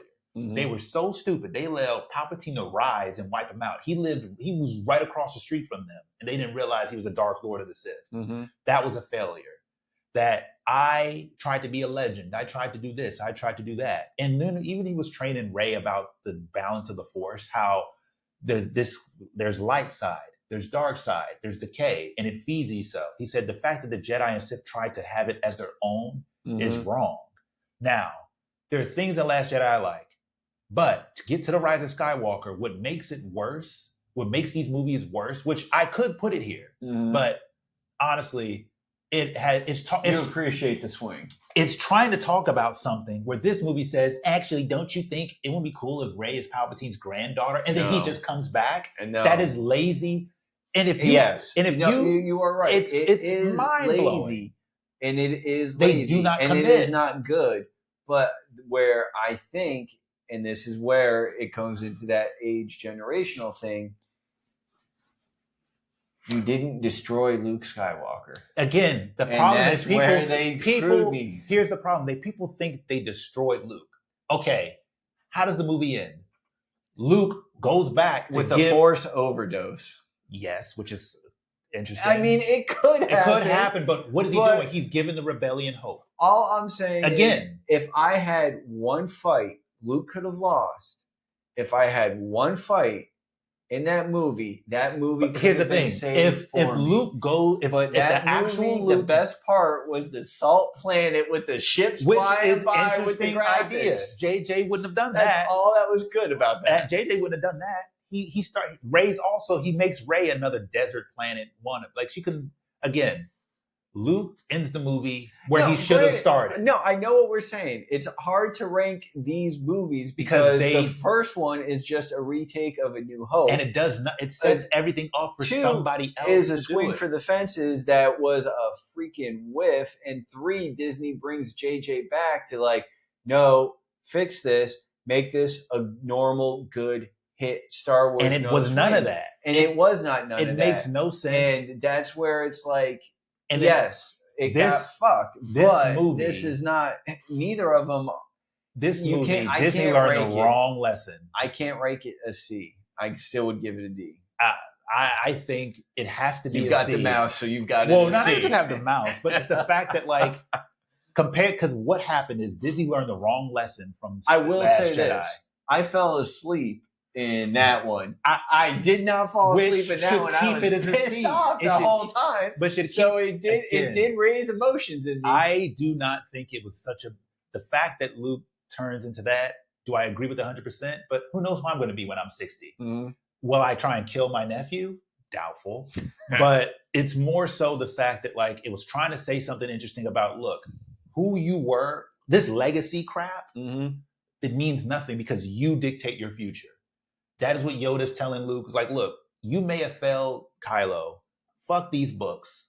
Because these books are all, it's not what a Jedi is. It's not, and on this day, this legendary Jedi did this, and this is the lesson you need to learn. No, you got to learn your own lessons. Yeah. Luke learned his own lesson that you are what you grow beyond. A master is designed to fail because that's how your apprentice learns. Now, Rey's parents now being a clone of Palpatine and all this other bullshit, that is taking the wrong lesson.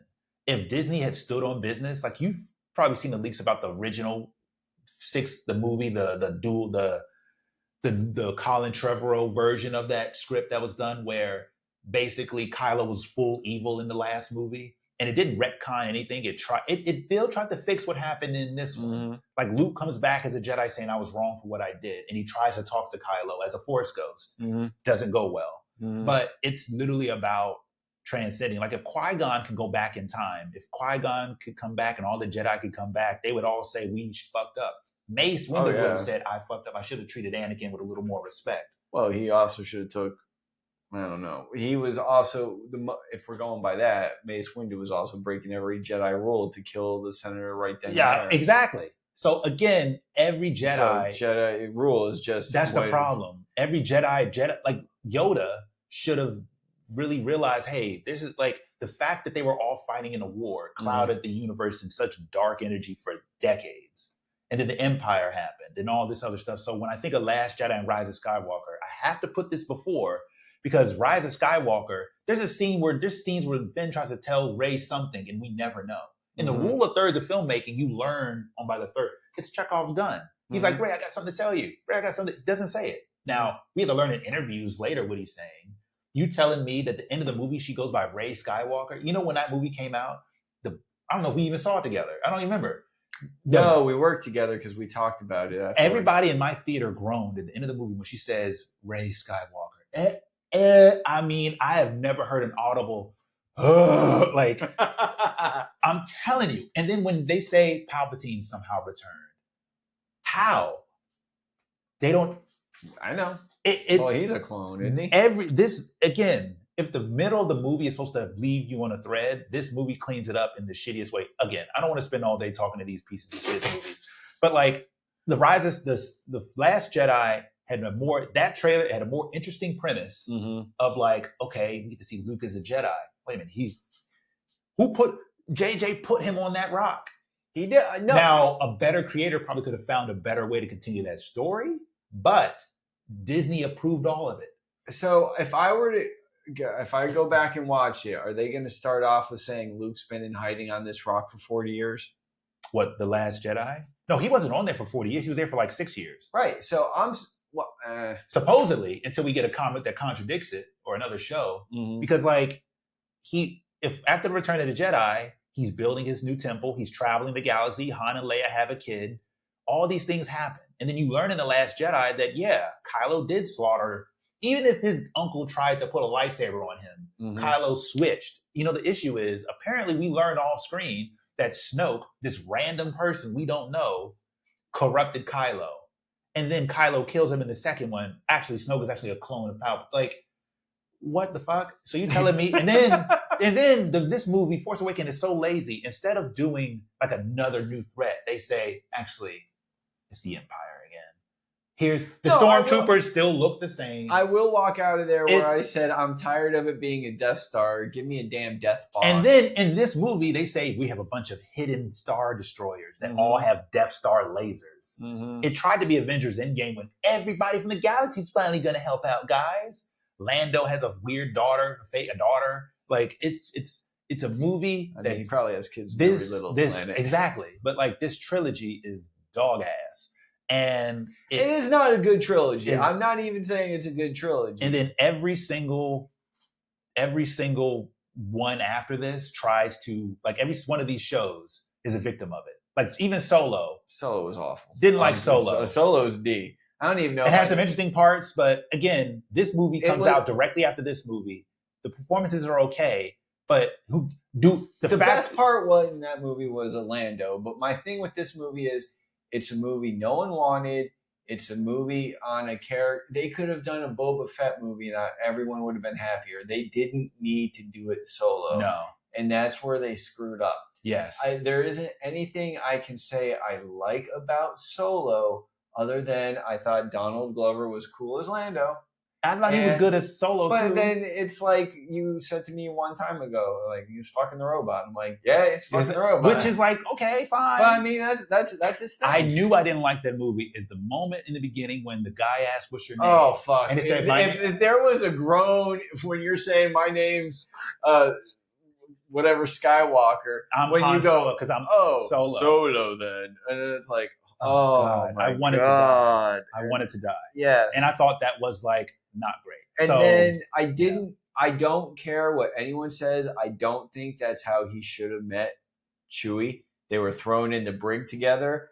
I was like... That I didn't care. I was so upset about the Solo thing when that finally... Because it cuts right to years later when he's fighting for the Empire. And I was like... And then I wasn't even a fan of that. But I knew he was... he just wanted to be a pilot and he worked for the Empire. I knew... And lore was... He saved Chewie, and Chewie owed him a life debt.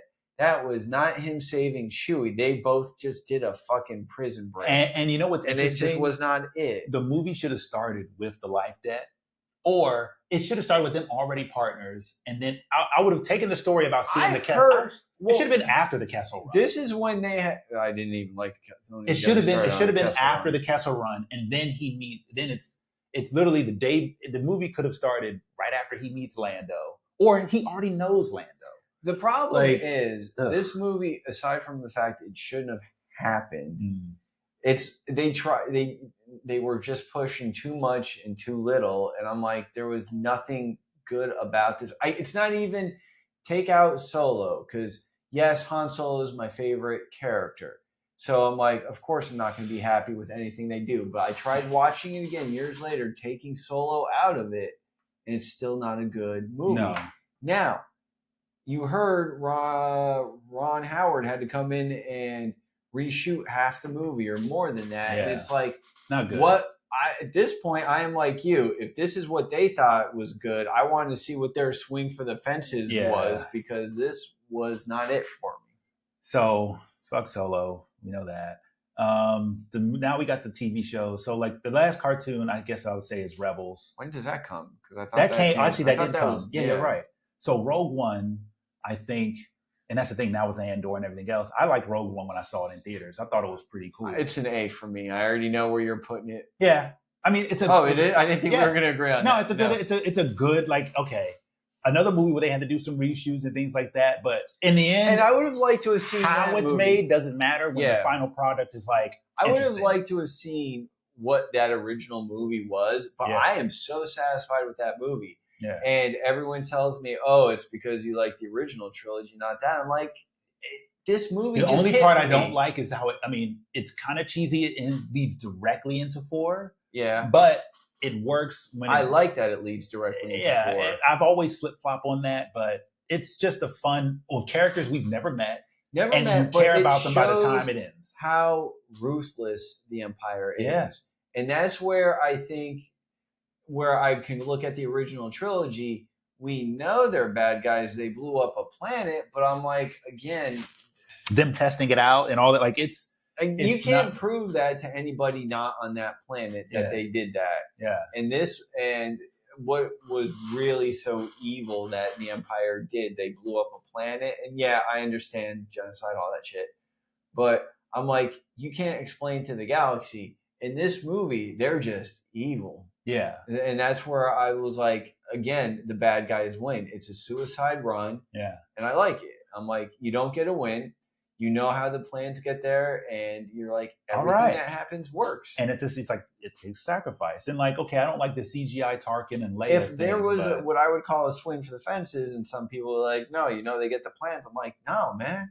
You see Vader, and that's a ruthless Vader, because, I mean, what had we seen Vader do up until that? Up until then. Yeah, like he's... this was a Vader, even when they go into his castle for the first time. He just charges at you like, "What are you doing here?"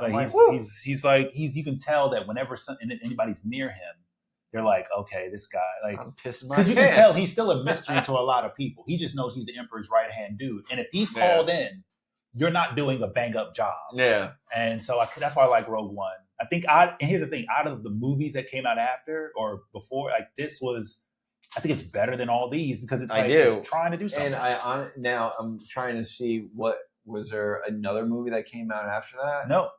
Then it was the last best movie they did. Yeah, it really was, sadly. And now I have to ask, you looking at this list, do you have any S's? Yes. Okay.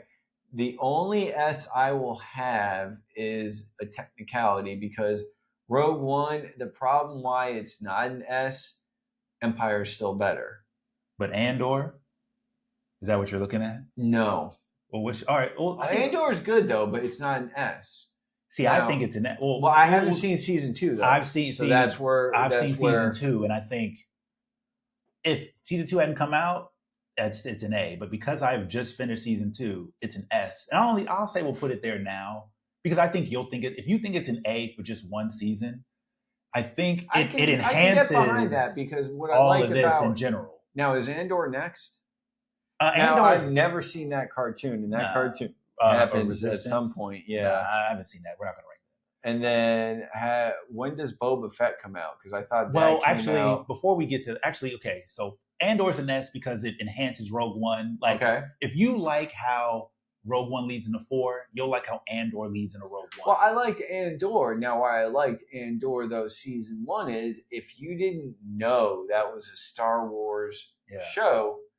It's a good that shows you how evil the Empire is. And season 2 just triples down and says, these people are bad. What do we got to tell you? Well, see, I liked Andor because you don't know until what was it, episode 5 you get a stormtrooper, other than in the first episode, the phasers, the guns, the blasters, they look like Star Wars blasters. Yeah. That's it. But I mean, if you didn't know that, I'm like, Andor is just good. Yeah. Now, I've not seen season 2, so I can't say anything. But I think if you watch season 2 after this list, you'll be like, okay, I see why it's an S. Mm-hmm. Because like I told you, it enhances everything and it does its own thing and it doesn't apologize, which is what I liked, which I hoped, even if you didn't like Last Jedi, I love how Rian Johnson doesn't apologize. I hate when creators. Oh yeah, I will give you two things. He was like, he's never said, "Hey, I'm sorry, I fucked up." He was like, "No."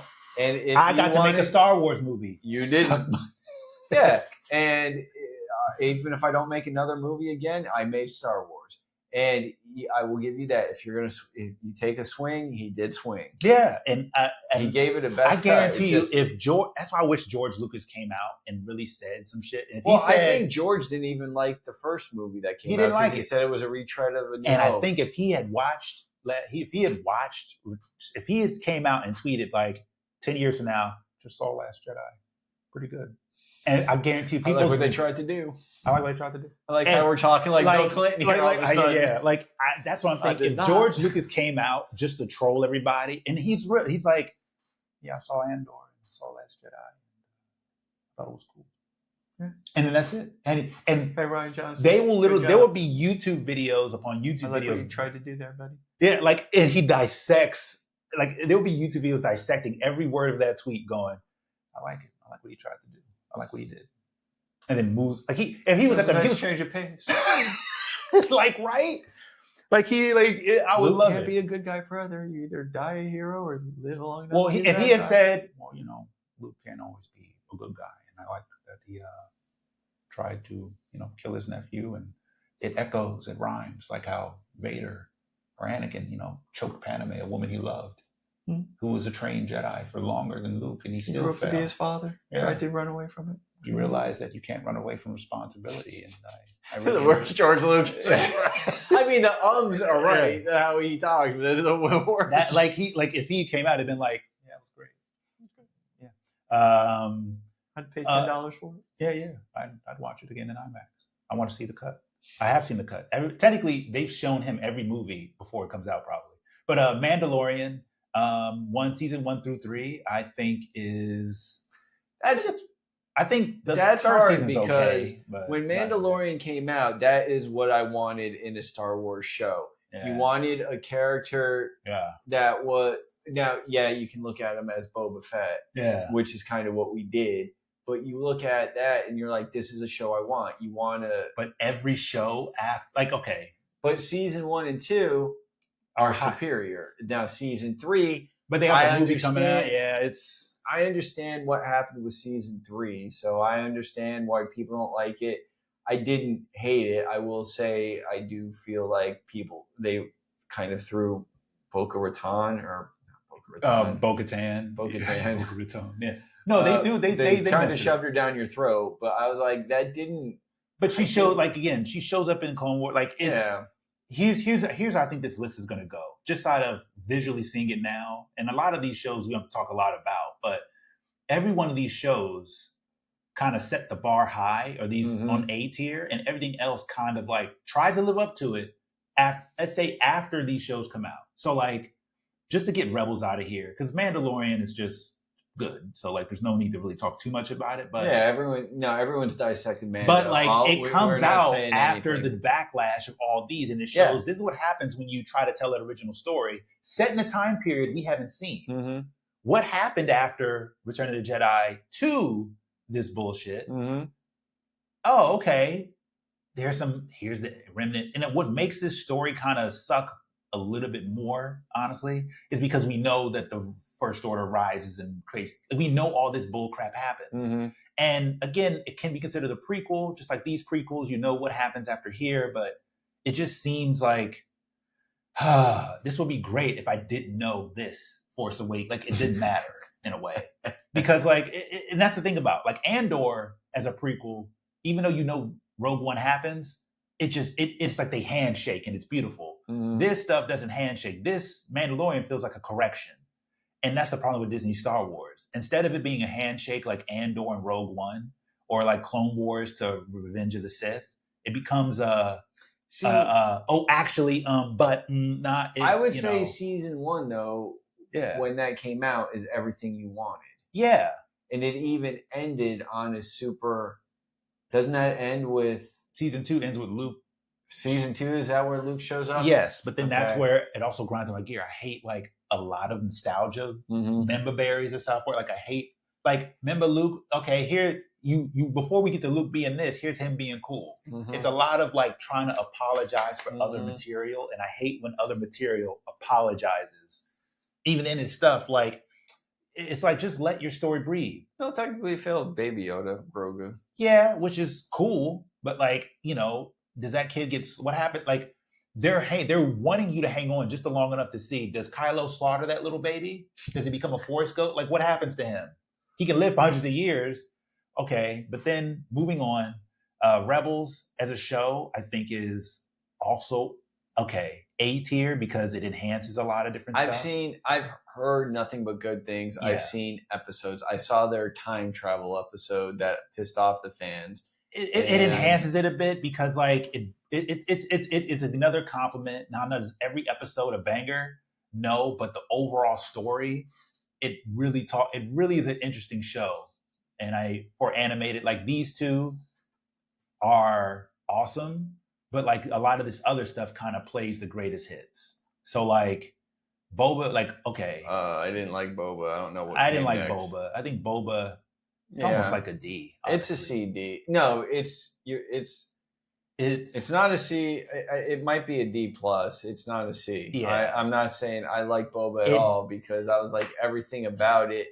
Whatever you're calling potential. The lore of a Mandalorian, he breaks the lore because he walks around without a helmet on the whole show just to prove he's in the suit. But I'm like, which is fine. But I like how like even in the Mandalorian, they show that those Mandalorians with the helmet are like a weird religious cult in the Mandalorians. But Boba Fett, just not a great show because you got a good actor and you got a cool character that you just couldn't make cool. Yeah. And I'm like, how do you screw that up?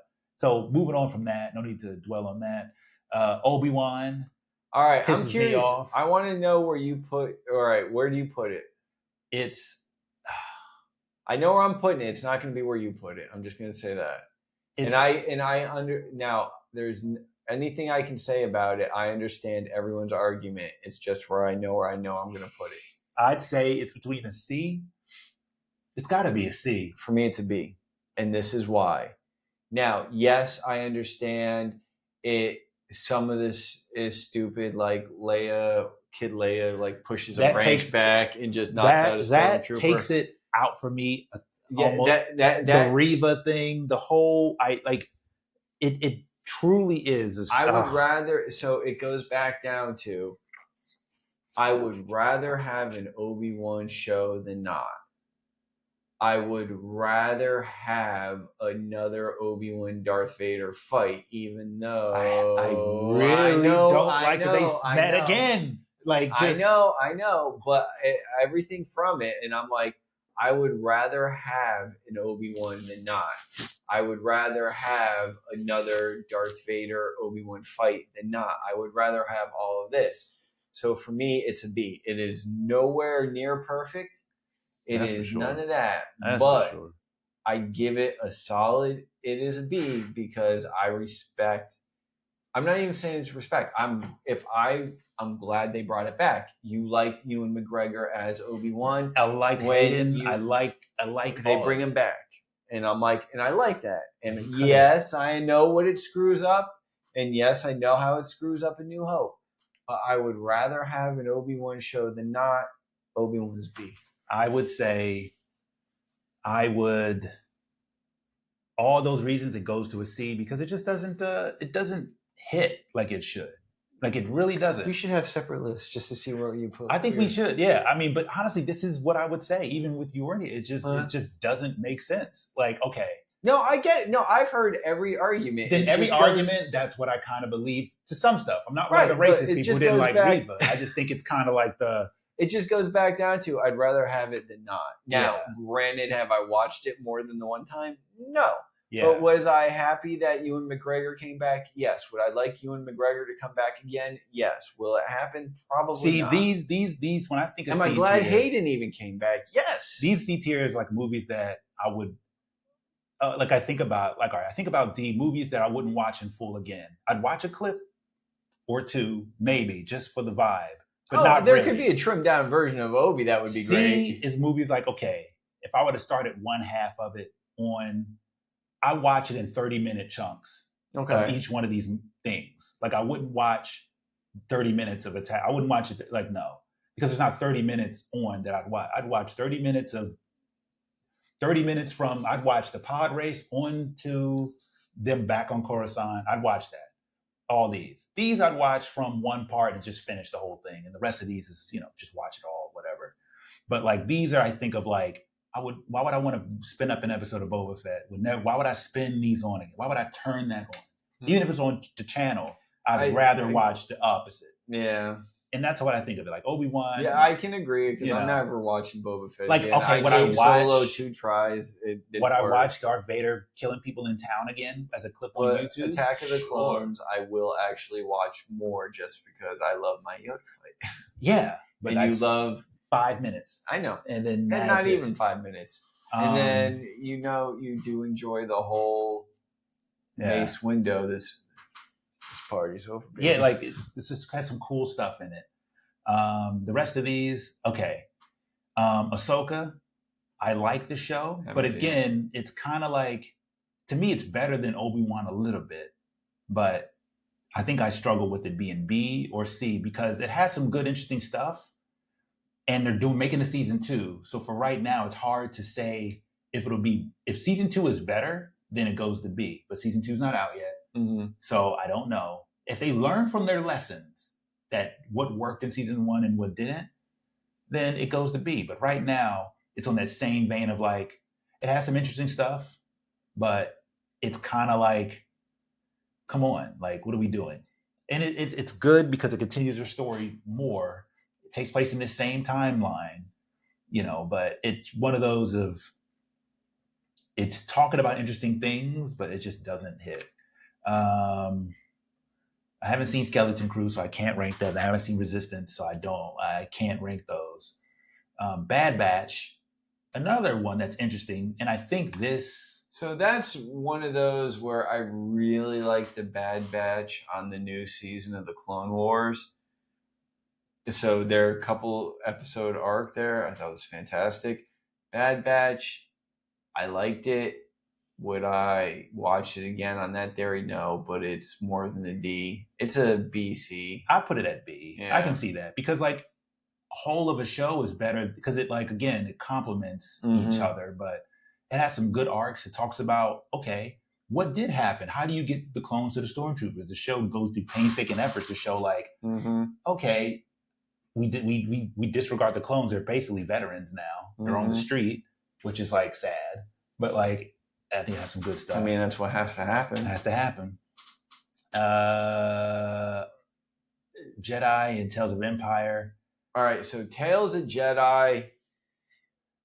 It's not bad. It's just kind of like no. Here's the thing. This is where we're going to argue. It's an A. It's for me. It's an A. It's even possibly an S, just because the Dooku stuff. I loved what they did with Dooku. I loved what they did with Dooku.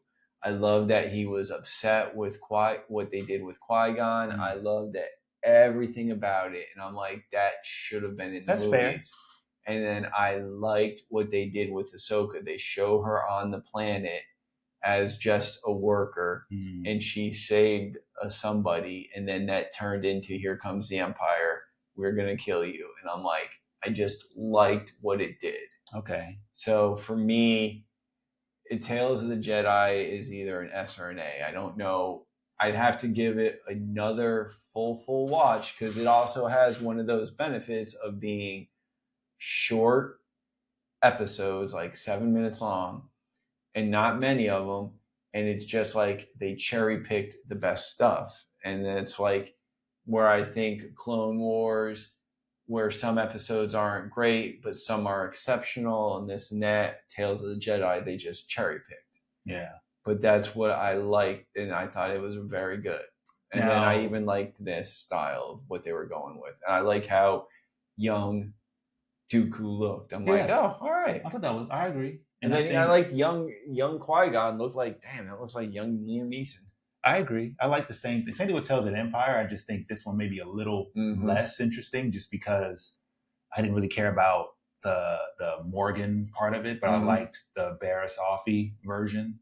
So because both parts worked in this one, that's why I say Tales of the Empire is just I can get behind that. This one, what are the name of this one? The new Asajj one. I haven't seen it. It's all right. It's the Cad Bane's in it? Yeah, it's like some more of his early days. Is that the best part of that whole show? No, it's the Asajj Ventress part. But again, it's one of those, it's like, it's not bad. It's just passable. And I just, I'd be comfortable with C, but I'd be comfortable with B. I mean, I think C is good, but it has Asajj, which is great. But like, I like her in the Clone Wars. I mean, I haven't seen it, so I can't I'll keep it both here because both of these are interesting characters. Acolyte's not good. I haven't seen it. All I can tell you is all the backlash. It had potential. It's just not good.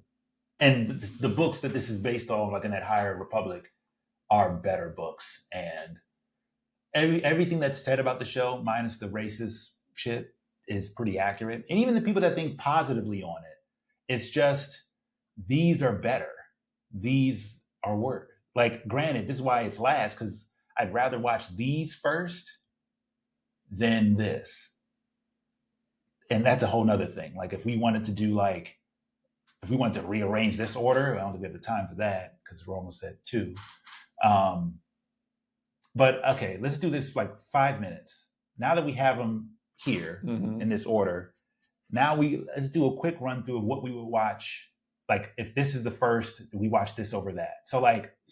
Yeah, I watch Empire over Andor. Now, this is where you get screwed because if I watch Empire, I'm going to finish it off with Return. If I watch A New Hope, I don't necessarily need to watch Empire. Now, I watch A New Hope if I watch A New Hope, I'm going to watch Empire. But I can start off with Empire and go bam. But then the next movie I got to watch is Return. It wouldn't go straight to Andor, but I like Empire better than Andor. Now, this is where I'm also contemplating. If we put these two at S, and now we go by that level, like I'd watch, because they're just, it's a good trilogy in general. I would do, and I'd be comfortable with this as a final list, add this to S. Okay. And then like, do you watch Jedi over A New Hope after Andor? Because I think Andor is just pretty balls. So this is where I have that problem because I can't watch Empire without then going to Return.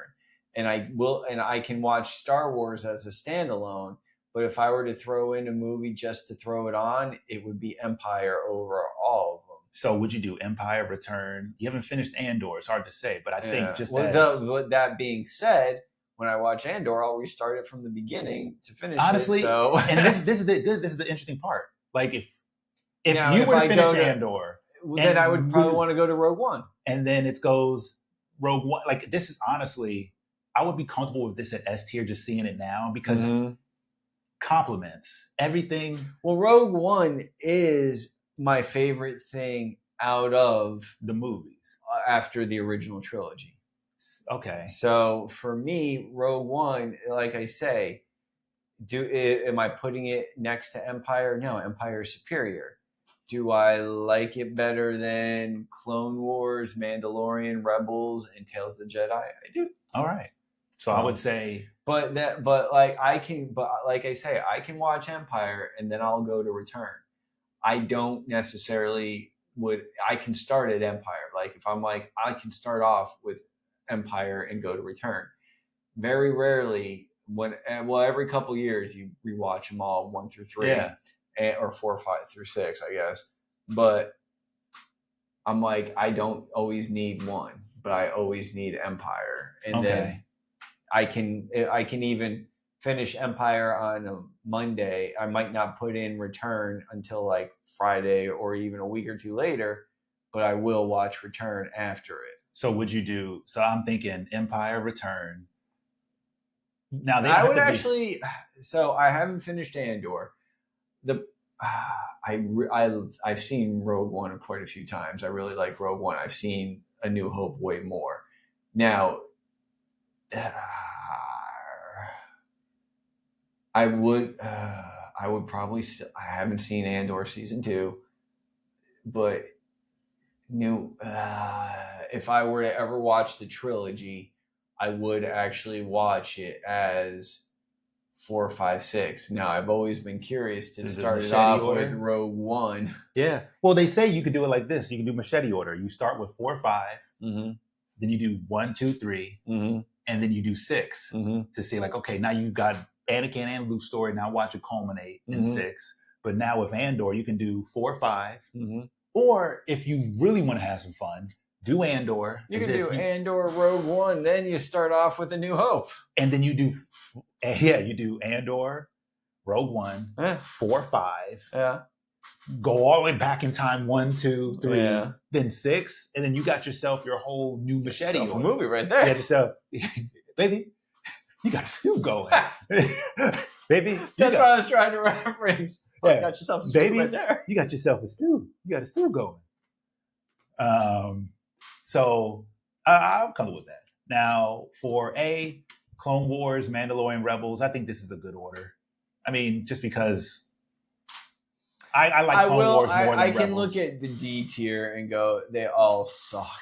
Yes. However, I can also say, do I think Episode 2 belongs next to Solo and Boba Fett? And I'm like, it was better. It's better. So that's why I'm going off. Like, not so much if better. If I'm looking at it like that, I'm like, it's a D movie, but it's better than that. S-tier, so doesn't that make it C? If S tier was all and then we doesn't got, that make that B? Then that messes with everything when you start looking what it's next to. Because now if I look at C, all right. If I'm putting Episode 1 next to Clone Wars, I'm like, Episode 1's better. If I haven't seen Ahsoka, so I can't call Ahsoka. I'm putting... Ahsoka would be better than Last Jedi. If you saw Ahsoka, I think you would like it more. But do I think Obi-Wan is better than Episode 1? No. And I don't think Obi-Wan is better than Ahsoka. So, but do I... There's a scene where Obi-Wan where he has Leia in a trench coat in an Empire base. That shit wouldn't happen in Andor.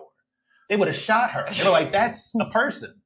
That's the difference to me. So it's the bullshit that happens in this. But it's then like, what? Look at level B though. I'm like, Revenge of the Sith, I think, is a fun, more emotional watch. It's better than that, yes, and it's better than Bad Watch. It's better than. Do you think? All right, so I think Revenge of the Sith is the best out of just because of a movie. All these other shows are trying to be this show, but would you say Bad Batch is better than The Force Awakens and all that? No. So Force Awakens is better, and then the rest of this is sort of in. I think. Yeah, I would actually go with that order. Yeah. But like now I go to row A, and that's the problem. Clone Wars had some bangers, but season 1 and 2 of Mandalorian seems like that was nothing but bangers. But Clone Wars, I mean, there were episodes on Clone Wars, like we talked about it earlier, with that clone trooper who was schizo and was like, Order 66, Order 66. Yeah. I'm like, they're literally telling you what is happening and no one's listening.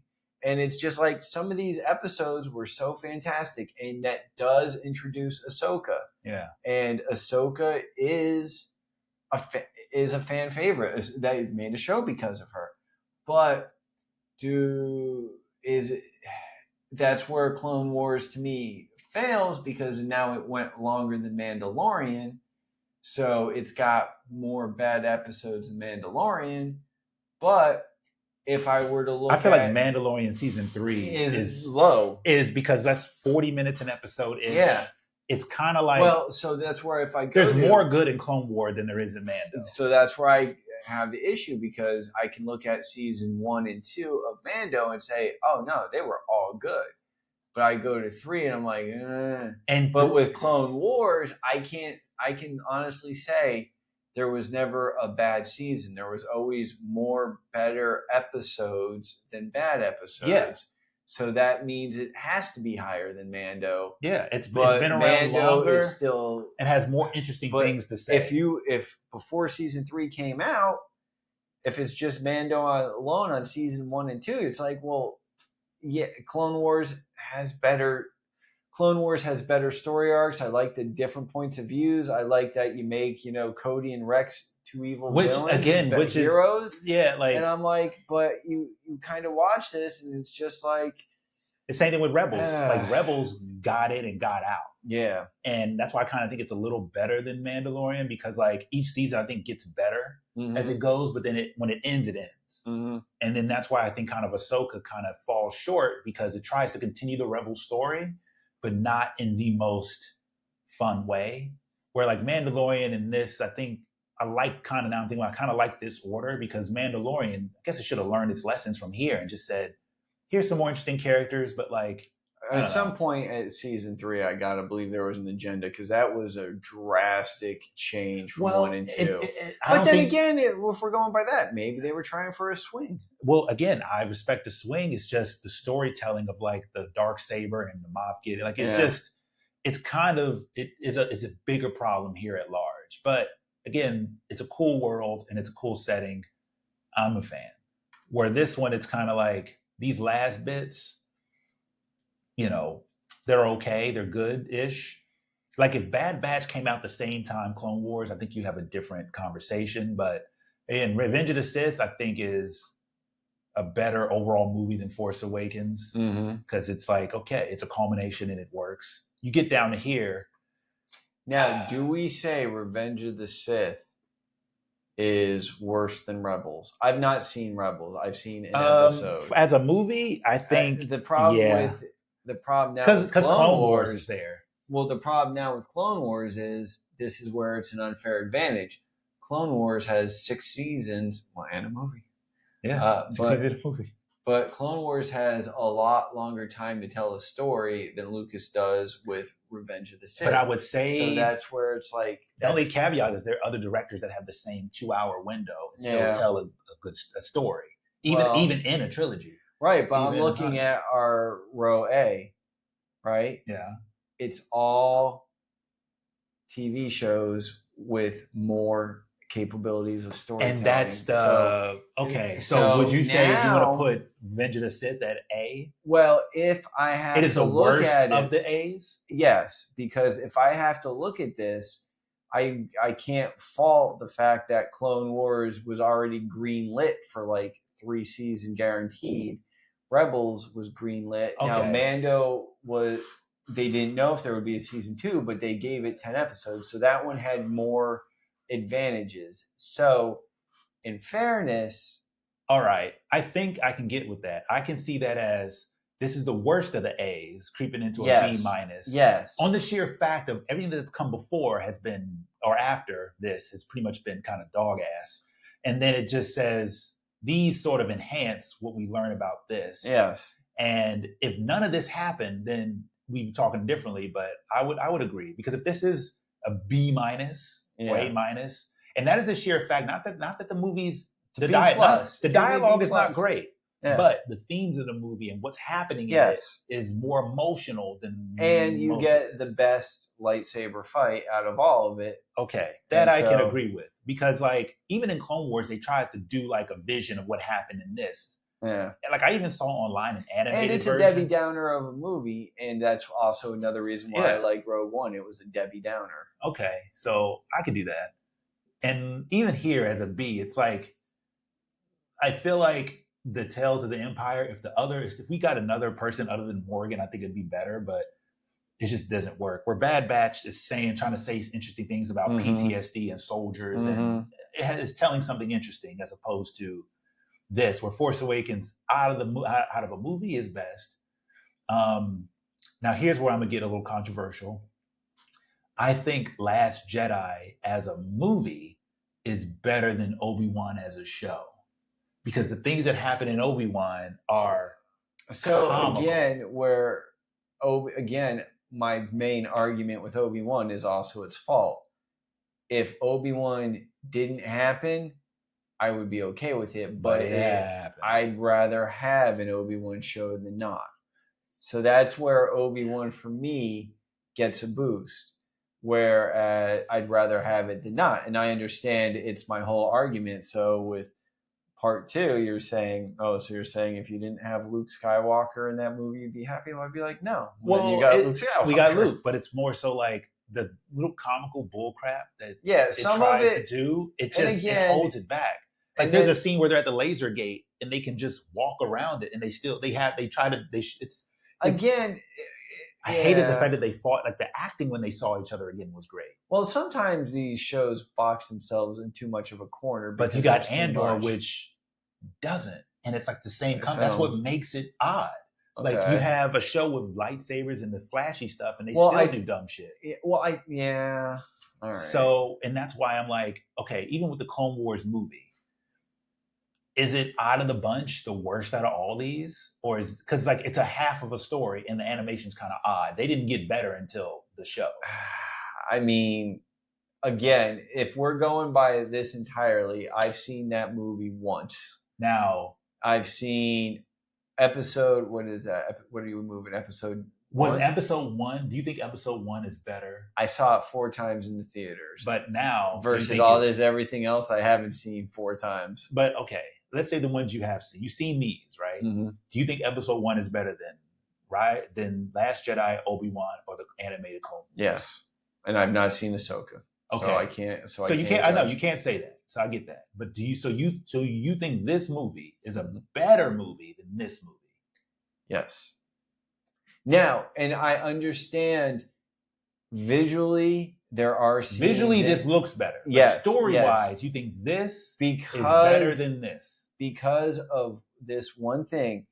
The problem is, it's because of my age.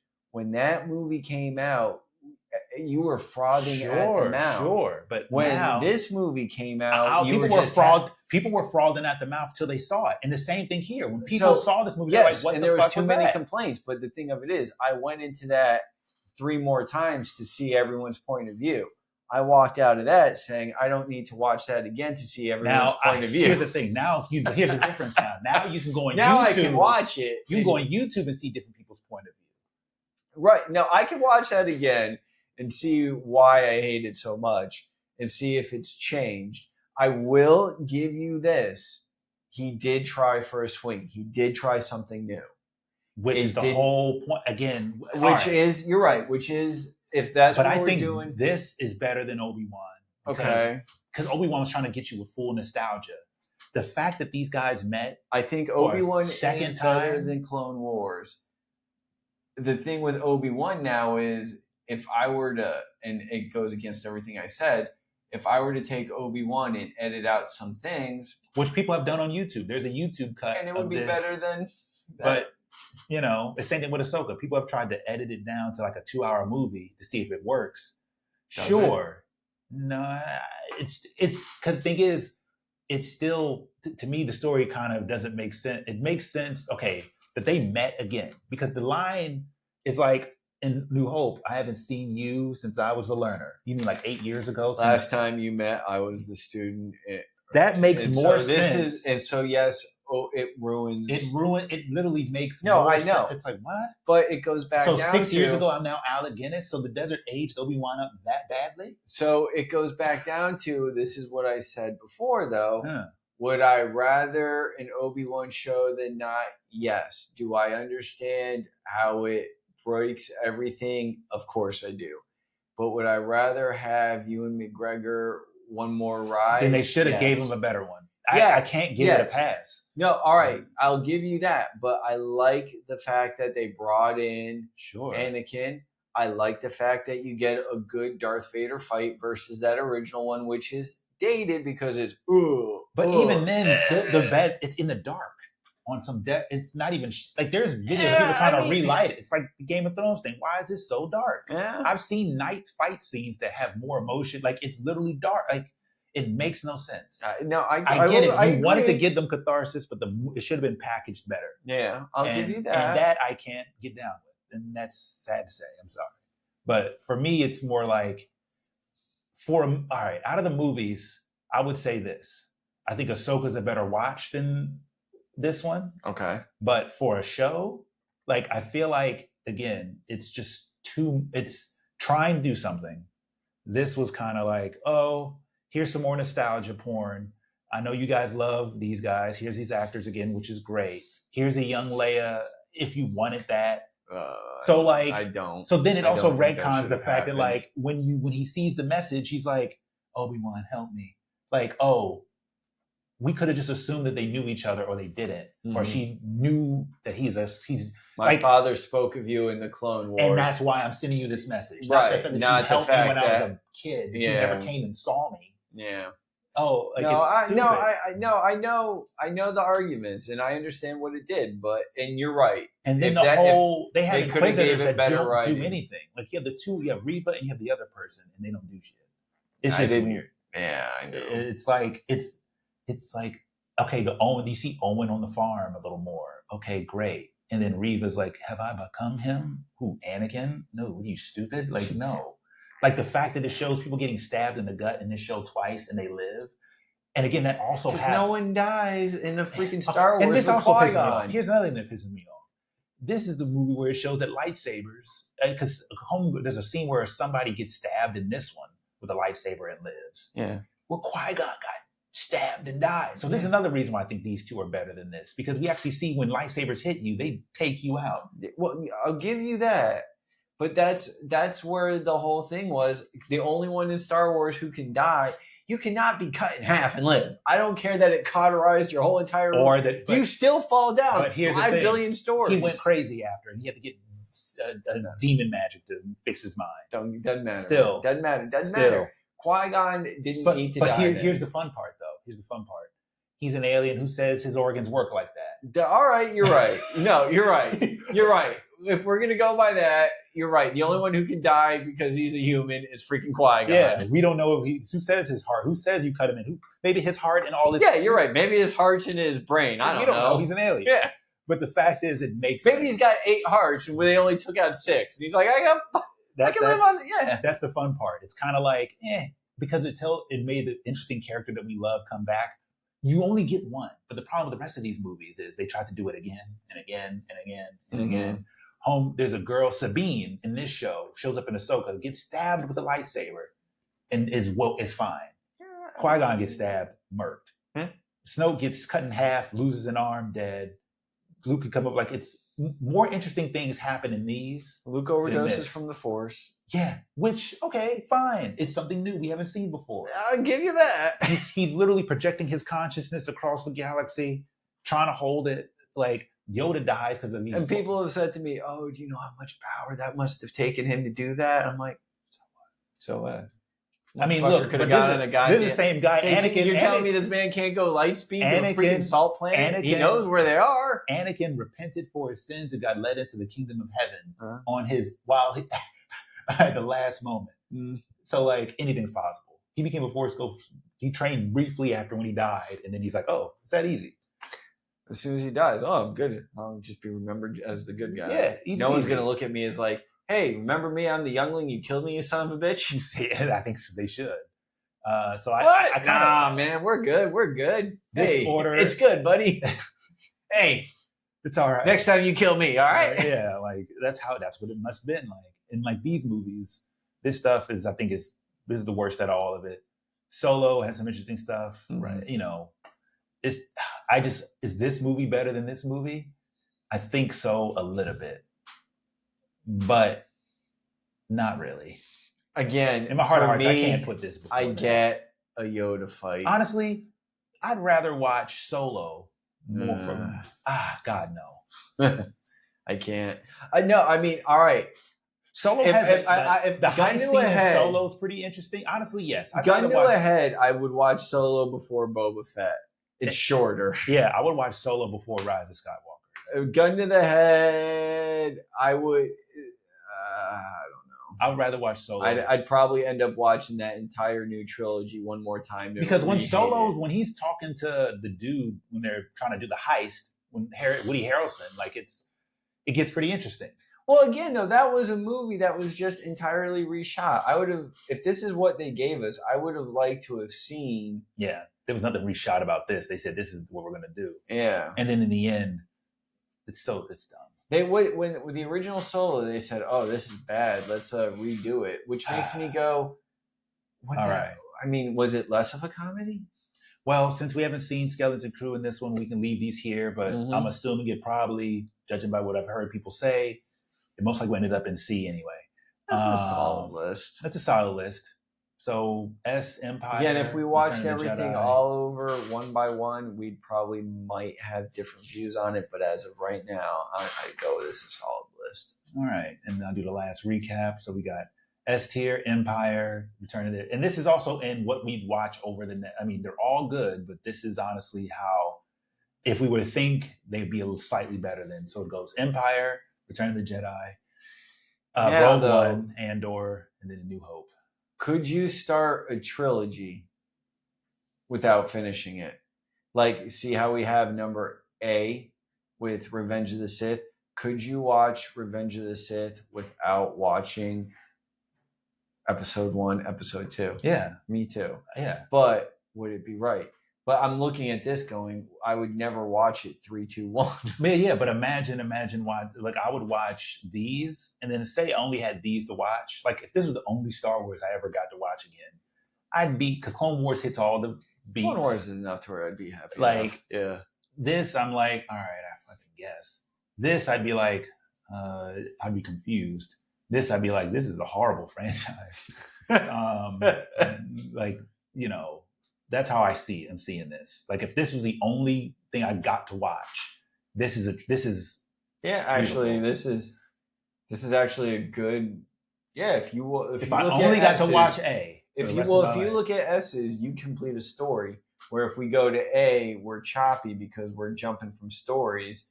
But if you look at S, you could go, because you're right. I go Andor, Rogue One, New Hope, Empire, Return of the Jedi, I'm Desert Island, happy. Because like with A, it's like, okay, I watch at 7 seasons, you get to learn about this thing called the Clone Wars. Okay. And then Rebels takes place after, which these... Well, if you were to play it in order, you would go... Yeah. 1. Yep. You'd go 3, Tales of the Jedi. No, actually, you would go Clone Wars. Well, Rebels takes place after. So we'll go Clone Wars, then Revenge, then Tales, then Rebels, then Mandalorian. But even then, it's like, okay, now, is this better than Tales of the Jedi? Again, it's one of those. It's still good, but it's like Tales of the Jedi just has interesting stuff to say. Well, in a but better way. they have it on the time wise. You get 7 episodes that are 6-7 minutes each. You're like, now shit. here's what I'll do. I'm thinking about doing one last move. I would move Revenge of the Sith after Clone Wars. Just to make the story fit. The story fit, and then go like, okay. Because if I didn't watch any of these, I'd still be satisfied. Mm-hmm. Just as it was before. The rest of these are kind of like extra spices. And I think for having the movie last, I think it's kind of wrong. But I would say finally having this movie complemented after this makes the most sense. Because the rest of this is kind of like, because Rebels gets a real cute. It's a lot of cute shit happening in that. Yeah. Okay. I'm comfortable with that. I'm good with that. I'm good. Well, this has been about 2 hours, 25 minutes. So technically this is Mission Impossible, The Final Reckoning. We have like 40 minutes left of this movie, but we're not going there. So this is the final list. Very happy. I want to thank my friend Jim here for indulging me this evening or this afternoon. I'll see you fine Star Wars fans or regular fans another day. This is Nico Likes to Talk. We're ranking Star Wars edition. Take care. Ooh, I drooled a bit. I'm gonna keep that in. I'm fucking hungry.